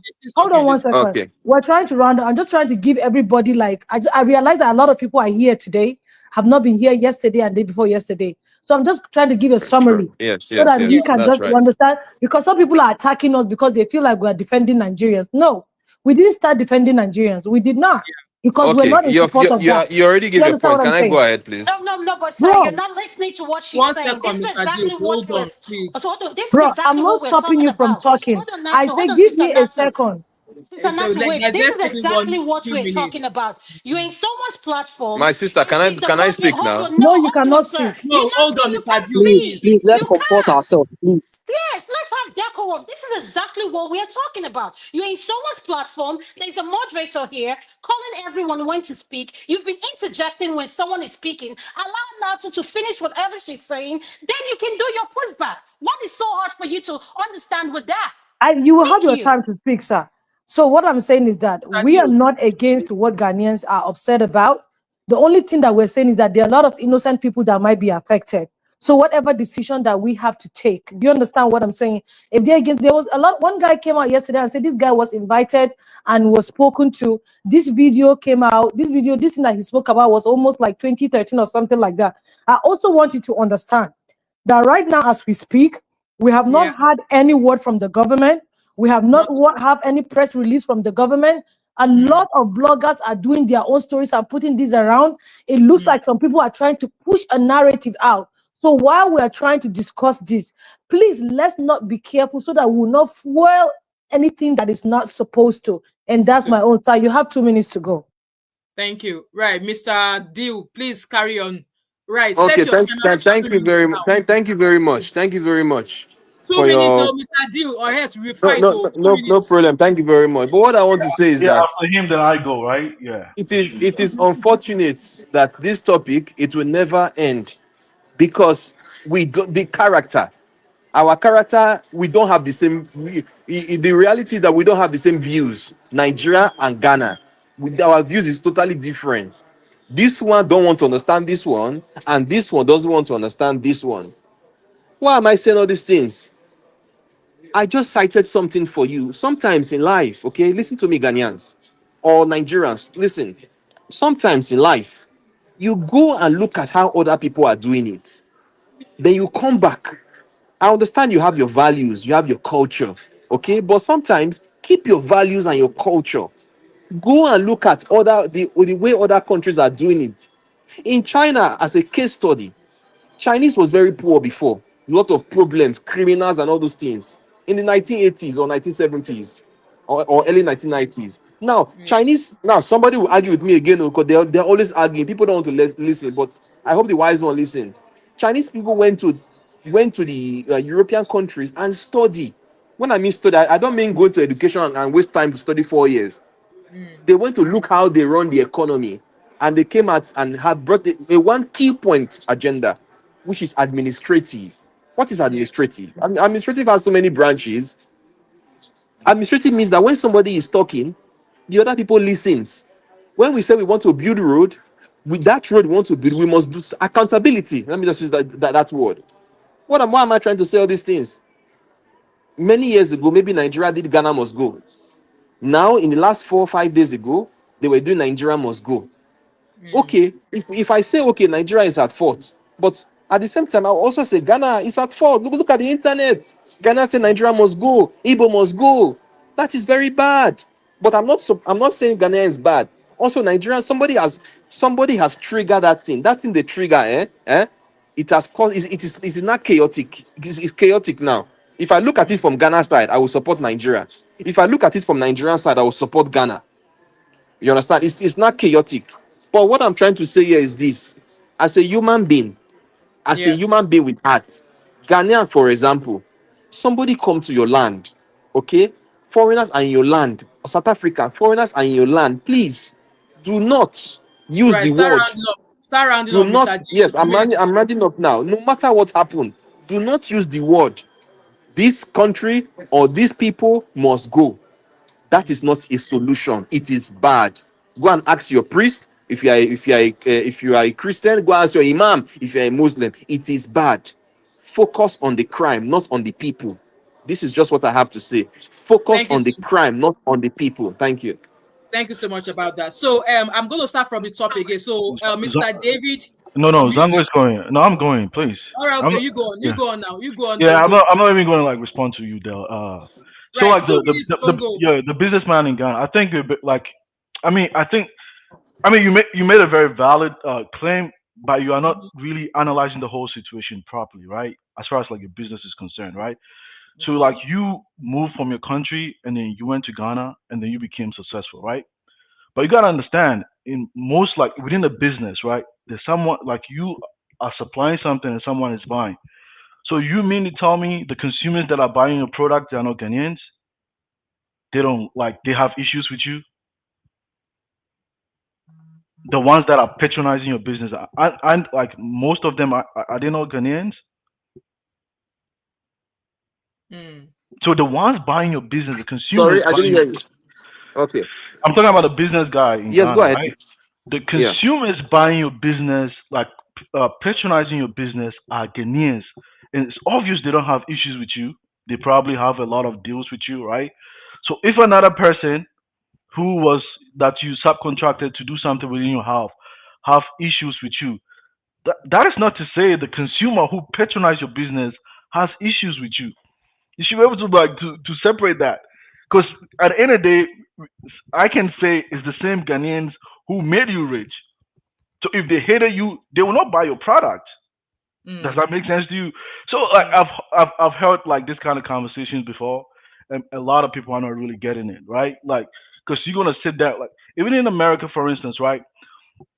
The we do hear a lot of stuff. Oh, these people don't this, they don't that. But at the end of the day, the consumers are the ones patronizing the business. They are the ones making you rich. If they choose to boycott you, if they're really angry, they don't like you, they're not gonna buy anything from you.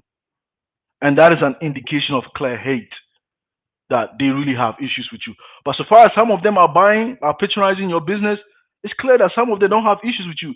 So say some of them are the one having issues with your success. Don't say all Ghanaians are like that, right? Like that's how. And also like in the issue of economics, I can tell like they'll like your understanding of economics is very limited. So I'm not gonna be. Thank you so much. Thank you so much, Zongo, for that. I appreciate you. Right, Mr. David.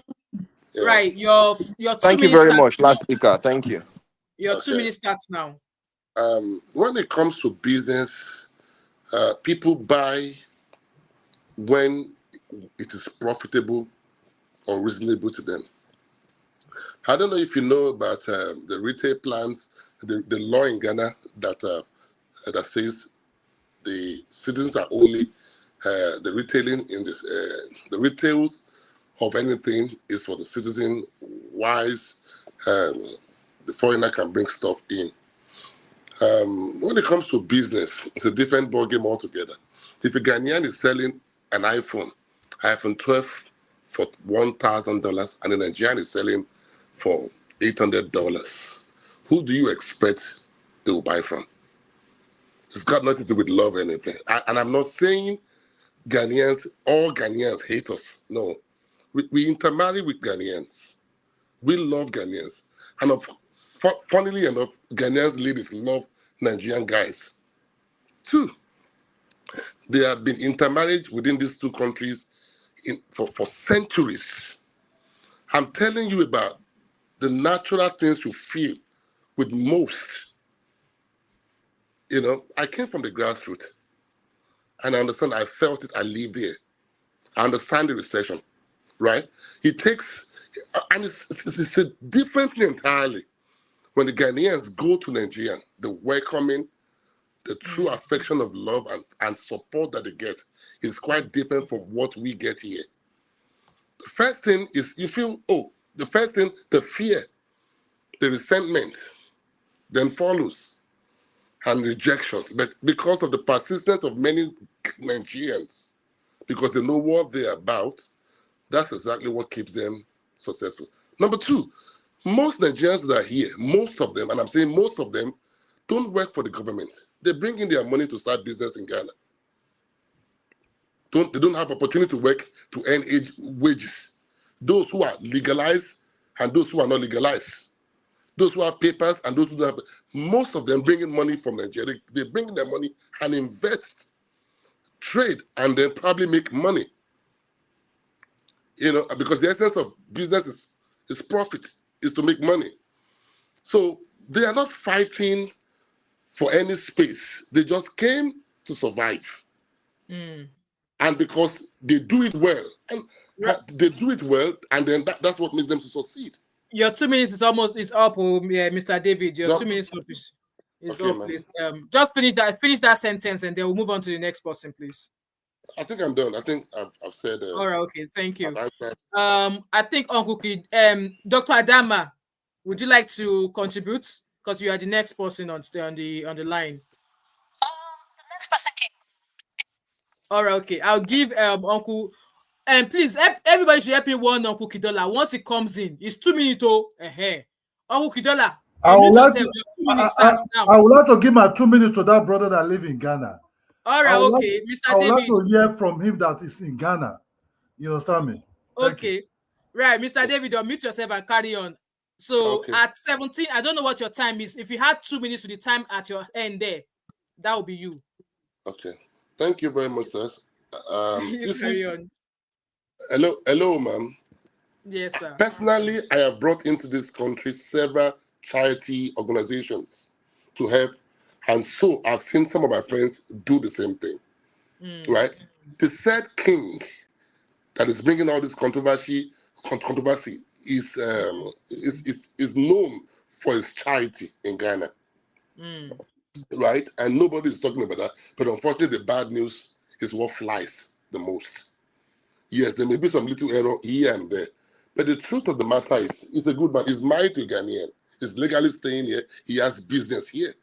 And he has contributed his quota in one way or the other to the economy of the nation, to the well-being of Ghanaians.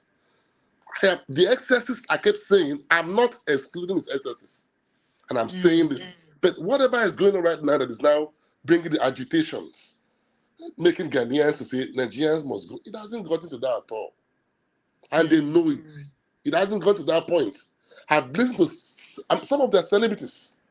Some of them, there was a time that people were even talking that because they should ban Nigerian music, they should not listen to Nigerian music, but all those things fail because when you are good, you are good. Yeah. Nigerians, naturally, we are aggressive people. Ghanaians are passive people. They are quiet, calm, cool, nice, gentle going people.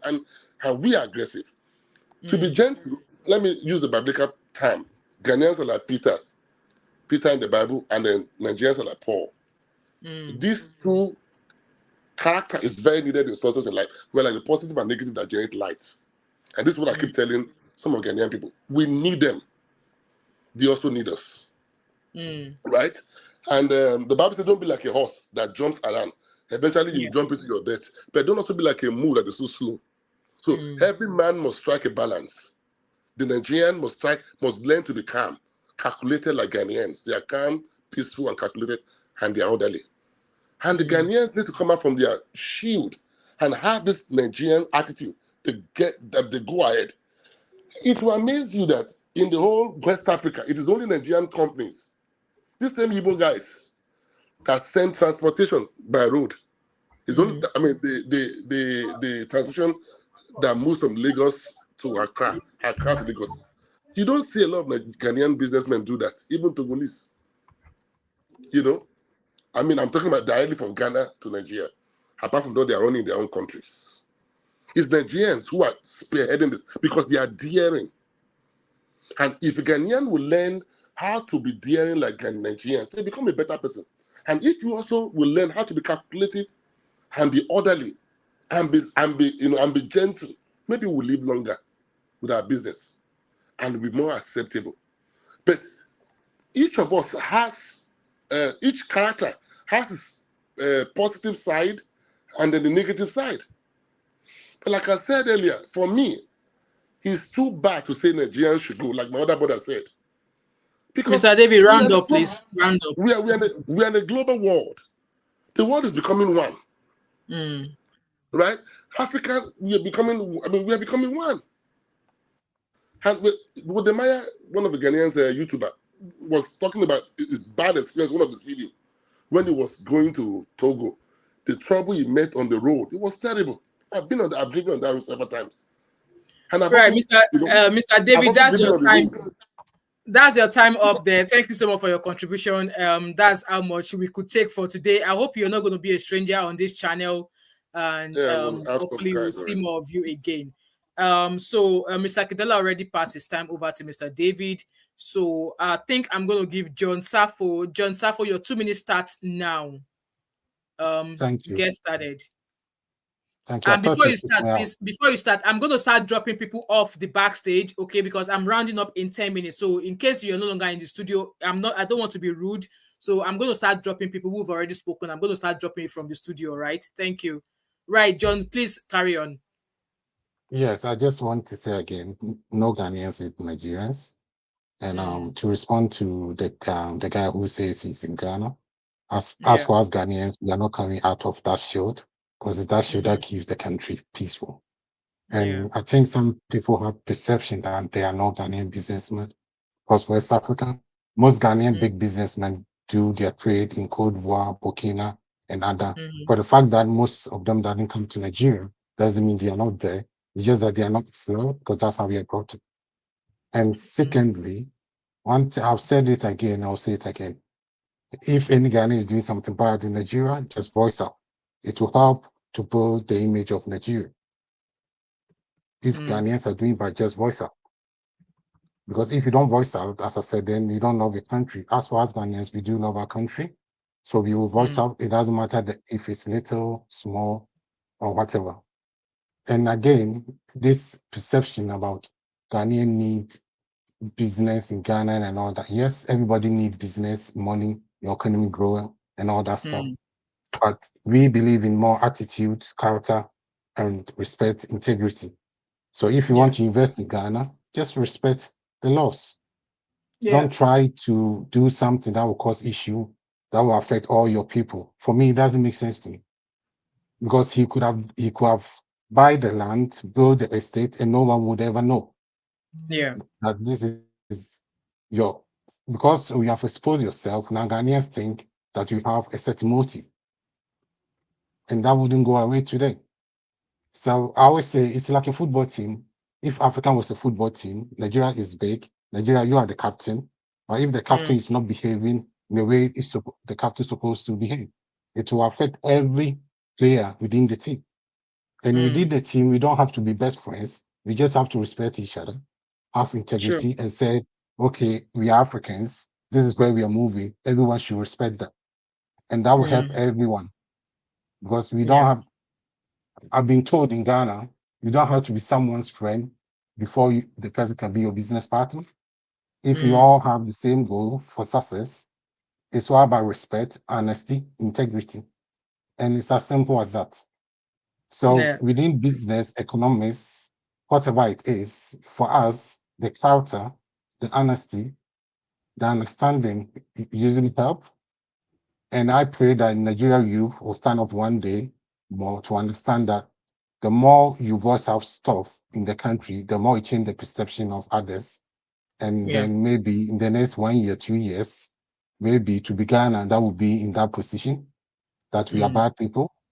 But you have to change the perception of people. And by doing so is by respecting yourself, respecting the people you migrate to. And then you might not like it. We are people in UK, for example, we don't like everything that the Britain does, but we know we want something out of it. So thank you so much, Mr. John. Thank you. That's your 2 minute update. Thank you so much. And so Zongo, your 2 minutes starts now. Please stick to the time. 2 minutes. Okay.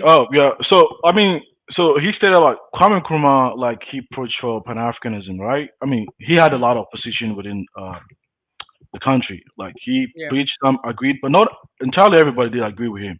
So you have to like know that also. And also when he was promoting Pan Africanism, Nigeria was against Pan Africanism at that particular time. So like let's that be known as well too.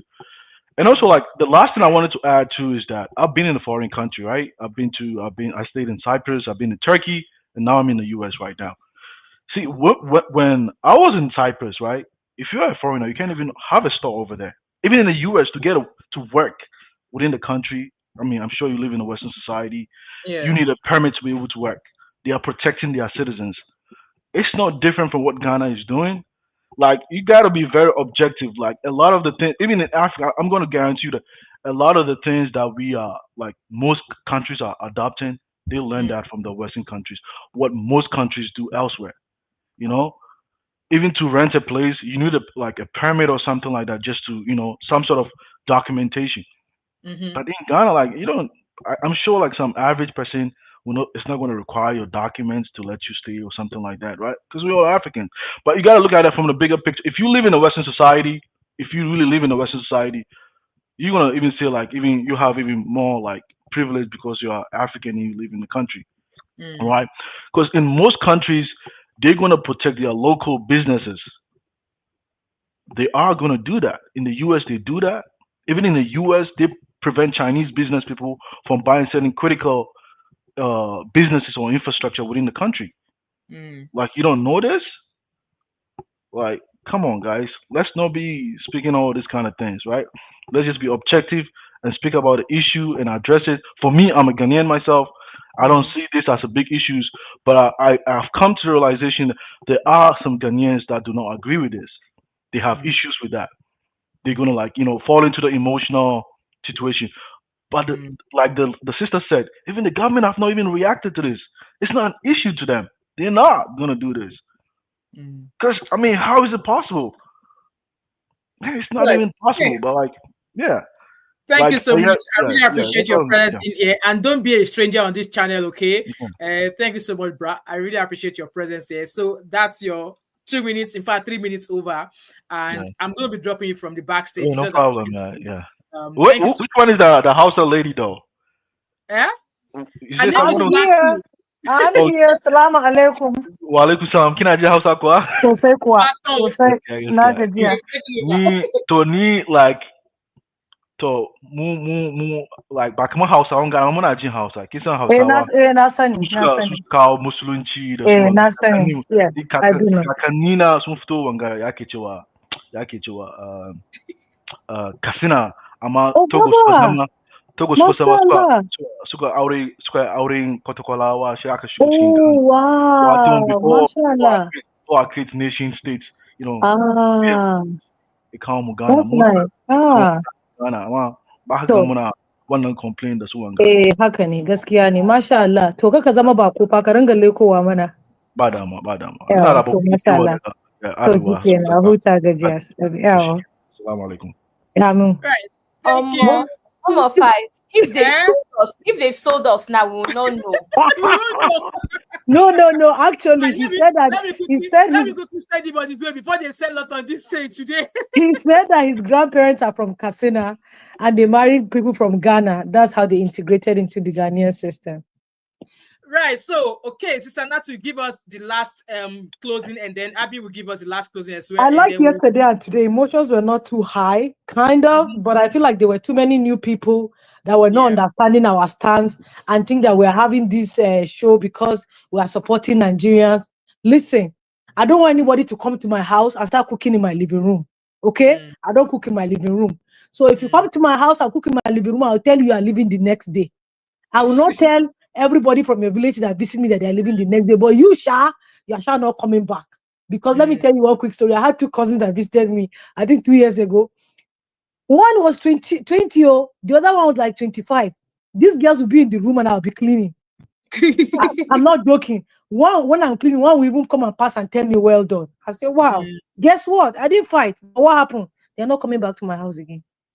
Their other cousin siblings, there's one in America now, said, I've been bugging her to come and visit me because she has not done me anything. Do you understand what I'm saying? So she's those 2, they are not coming. So the point that we're making today is that let's focus on the issue and who generated the problem and face that instead of facing saying Nigerians must go, Igbo must go, because a lot of, like I shared with you guys 2 days ago, one of my brothers married to a Ghanaian. And that one has been one of my amazing sister-in-laws. She's late now, but I love Emilia with my heart.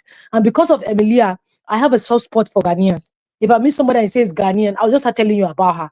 She's late, but I'll start telling you about her. So that's why the other day when we're fighting on Kukidula, I said, Kukidula, I will not join this wagon with you. I cannot follow and tell Ghanaians are bad because they are not. I've had a marriage relationship with them. So if you have a bad relationship, if somebody tell me Nigerians are bad, I won't fight the person because he has had a bad experience and I can't judge him. But the point that we're making today is that, first of all, Nigeria and Ghana relationship is like Catholic marriage. Nobody's going anywhere. Exactly. Okay? We're gonna be fighting, but we're gonna be loving us. Even between siblings, there are fights. But the point that we're making is that if whatever that person went to Ghana to do and the people are not okay with, the person has to take 2 steps back and say, okay, this is not my domain. If they're not okay with this thing that I'm bringing to them, I have to approach it a different way. And you have to respect that. That's the point we're making. Ghanaians, we're not fighting you. If you're upset with what he's doing, we're supporting you because it's your territory. Because if you come to our territory and do the same, we're going to react the same. So you guys are within your right. The only thing that we are saying is that this thing that you are doing should not affect every Nigerian, because we have enjoyed an extensive relationship between bilateral relationship between 2 countries for the longest time, and we don't want to ruin it overnight. Ghanaians are saying they don't need Nigerians, blah, blah, blah. Just are saying they don't need Ghanaians. We all agree. Guess what? Rice needs beans, beans need rice, and we need that stew. So whatever it is. So I just want, let's not get in our feelings. We've not had the Ghanaian government come out to say anything yet. I feel like somebody is pushing this agenda, and I'm saying it with my full chest because the way bloggers are carrying it, we have to be extremely careful. Extremely, extremely careful, my brothers. We still remain family. We still remain Africans. I live in America. If somebody see me, before they ask me if I'm Nigerian, the first thing they say to me, are you African? So to them, all of us are the same. Okay? So that's why in America, when we meet, all of us that are black, we are family. When we reach Africa, everybody can go to the airport of their village. That's their own. Right now, on this platform, all of us, mom of 5, Abi, all of us are sisters. By the time we reach Nigeria, you can say you are Yoruba, you are Igbo. That's what's gonna happen. So for now, all of us are siblings, all of us are related. What we need to do now is how to propagate this, how to foster this relationship and see that we bring something good out of this. Not to foster hate, not to foster evil, not to say, oh, Nigerians are evil people, they did this, they did that, they did that. If you're upset, it's okay. But don't let your emotions get the best of you. That's all I have to say. Thank you so much, Tanatu. Thank you. Abi, the Gen Z the president of the Gen Z residents. Oh, wait, I have to say something about speak. Abi Kosongo, yeah. Bonaweo. I don't know that one. You don't know it. You're not regular enough on Uncle Benu's channel. Anyway. Okay. Thank you. I got that bonus. Thank you. Thank you very much. First of all, I want to say a very big thank you to our beautiful hosts and the owner of the channel, even if I have shares as well. That Momo 5, thanks for such a great show. Thanks for indulging us and letting us speak and using your platform to air our views. You're welcome. To be fair, I don't feel like I have much else to say except, guys, let there be peace. A lot of us, like Sister Natsu said, live in the diaspora, and there's no one that's going to ask if we're from Nigeria before. The first thing they see is black, to be fair. And then maybe when you get into deeper conversation, we can now start breaking it down into countries. Please let there be peace. We are not saying that Nigerians are not badly behaved. Nigerians annoy me, and I'm a Nigerian, right? But all I'm saying is do not generalize. Give room for peace and love to reign. Don't generalize, and let's be honest, in the grand scheme of things, this whole Ghana leave, Nigeria leave is actually not beneficial. We can actually have a good relationship. I believe that us coming together is mutually beneficial. Like I've said, even I have family that invest heavily into Ghana. Afro Nation, that most people know, is one of the biggest festivals out of Nigeria, out of Africa, that happens yearly, and it happens in Ghana. Who are the owners of Afro Nation? Nigerians. This is my own space, so I don't know about other things like e-commerce or no, but at least I know about entertainment, I know about lifestyle, and I know that Nigerians, especially those in diaspora, actually invest heavily in lifestyle spaces in Ghana. So my point is, it's mutually beneficial. It helps the economy, and you guys in turn also help us explore our creativity and help us invest our money. So I think it can be mutually beneficial. I think there can be peace. I don't think it needs to get to this. That is all I have to say. Also, please like, subscribe, and share. And to all of our new panelists and people that came with this program, with this particular series of program, we actually discussed so many interesting things, and it would be nice for you guys to be back and also catch us at 7 p.m. for another topic. Thank you, guys. Bye. Thank you so much, Abby, for that. Thank you so much. Right, guys, I just want to use this opportunity to say thank you to each and everyone who actually took the time. I know came onto the show to hear their views. There are a lot of people in the comment section who have invited to come hear their opinions, but they are like, oh, I'm shy, but that's fine. There's always going to be a time for everything. With that being said, I just want to say thank you so much to each and every one of you who have actually gifted me on this live stream today. So Ade Damola, thank you so much for that $5. May God enrich your pockets. Happy, thank you so much for that $4.99. My money for Starbucks. I'm going to be drinking Starbucks from tomorrow. Like, I must drink Starbucks 1 cup a day. This is what this money is going to go to. And thank you so much, Vivian V, for that £5. May God enrich your pocket. And if any of you is still willing to, support this channel in any way, you can also send me a super chat. And yes, I know some people don't like giving super chat via YouTube because YouTube takes their own percentage. That's my PayPal on the screen there. If God leads it to your pocket, if God puts it in your pocket to give me your 10% tithe, you can put it in my PayPal. And with that being said as well, I do advert if you are a small business or if you have a business anywhere in Africa or anywhere at all. Either you have a business that you sell online or you have a business at all and you want me to advertise on my channel, I can do that at an affordable price for you. If you want to be a guest on this show, we have a link to our Inspire with Ella, long time sister, how are you?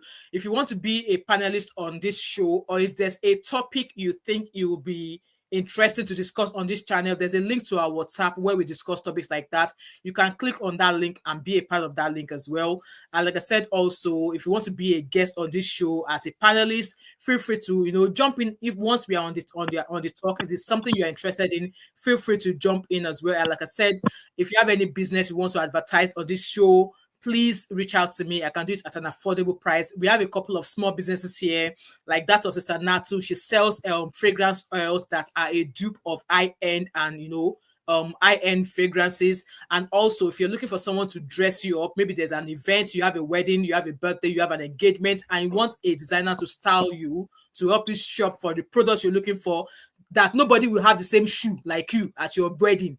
That person is Abby. You want to reach out to her. These are, we give shout outs to all of our small businesses here because this platform is for everybody to grow. As you all are here helping me grow on this channel, I am also here to, grow your business as well. So like I said, if you're a small business owner, either small, big, you sell boo-boo, you sell wigs, whatever you sell, and you want me to advertise on this page, reach out to me. All of my social media handles are in the comment section. In the comments, you can find them all in here.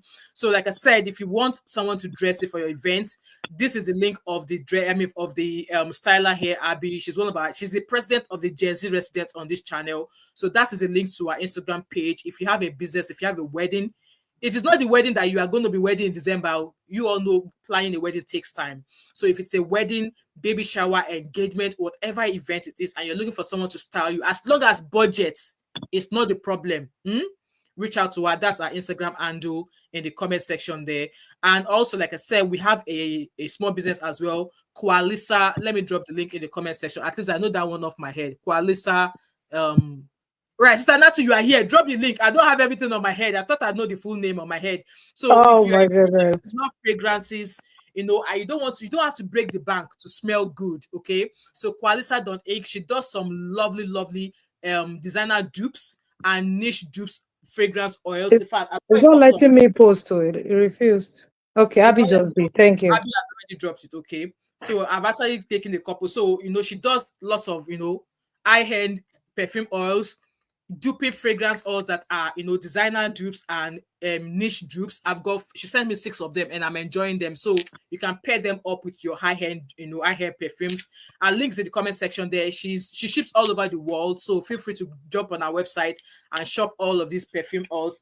And also myself, I have a small business, but I always forget to advertise my business. Oh my God, number 5. If you're in the UK, I sell scented candles. Okay, my website is under my website is under maintenance just now, okay? But you can actually shop my business and my candles on TikTok. I have a page on TikTok, and if you go on TikTok and just search TMO5 Candle Co, you can shop my candles there. You can shop my what's it called? Diffusers, home and car diffusers. I sell home and car diffusers. They come in different shapes like this, in different bottles like this. You can just hang in your car. And I've got diffusers that you can smell, that you can put at home. And I said, like, my passion is scented candles. So you find lots of penalagon dupes. I love fragrances. So penalagon dupes in candles, you will find them on my TikTok page. And I ship within the UK. Anywhere in the UK, I ship within the UK. With that being said, let me quickly catch up on other comments I've seen here. And then we shall real quick before you jump on the comment. There was someone that said that there is no Igbo King in Ilefe and other places. So sometimes some things, when we don't have information, let's educate ourselves. So a lot of people, when they form, like let's say in America, the Igbo people in certain communities, like in certain states, or let's say the Igbos in North America, they have who is their leader. I don't know what name they call him. Igala people have their own. Idoma people have their own. Do you understand? That's the person that it's not like they have one community to themselves in one place. They are spread in different states, but they come together. And the reason of forming that kind of community for them is because they're able to support each other because they are far away from home. So if one of them needs help, there are people that are here without papers. There are people that will need, they don't have insurance, that will need help for medical. They can rally among themselves to help the person. So they do have it. It's not that they don't have it. Yes, they do have it. Please educate yourself if you don't have information. Thank you so much, Sadatu. I'm just dropping all the comments here. I'm just going to look through all the comments, drop them on the screen here as we round up. Like I said, we've got another show at 7 o'clock. So this is going to be a gossip one, so that we all distress, okay? It's going to be a gossip. So come back quick. Join us for all the bad goes on all the celebrity gossip. So I'm sure you guys know already part of the one I'm talking about. We're going to be talking about Cubana chief priest and his alleged baby mama. She's calling his wife out now as well. We are also going to be talking about IVD. I actually have a sit-down video where I was going to actually touch back on the interview Bimbo's friend, the girl who drove all night to get Bimbo to an hospital. That video is about 40 minutes long. I was going to do a sit-down video just to summarize for you guys in 10 minutes. You guys will get that video by 4 o'clock tomorrow before the main premiere goes on Honest Bond. So you guys have an idea of that interview, okay? And also we're going to be talking about that astronomer CEO that they were at Coldplay concert and the kiss camera caught them. Somebody's alleged, somebody cheating. So those are the 3 topics we're going to be discussing at 7 o'clock, okay? So thank you so much, okay, for that super chat. I really appreciate you. Thank you. May God endow and bless your pockets, okay?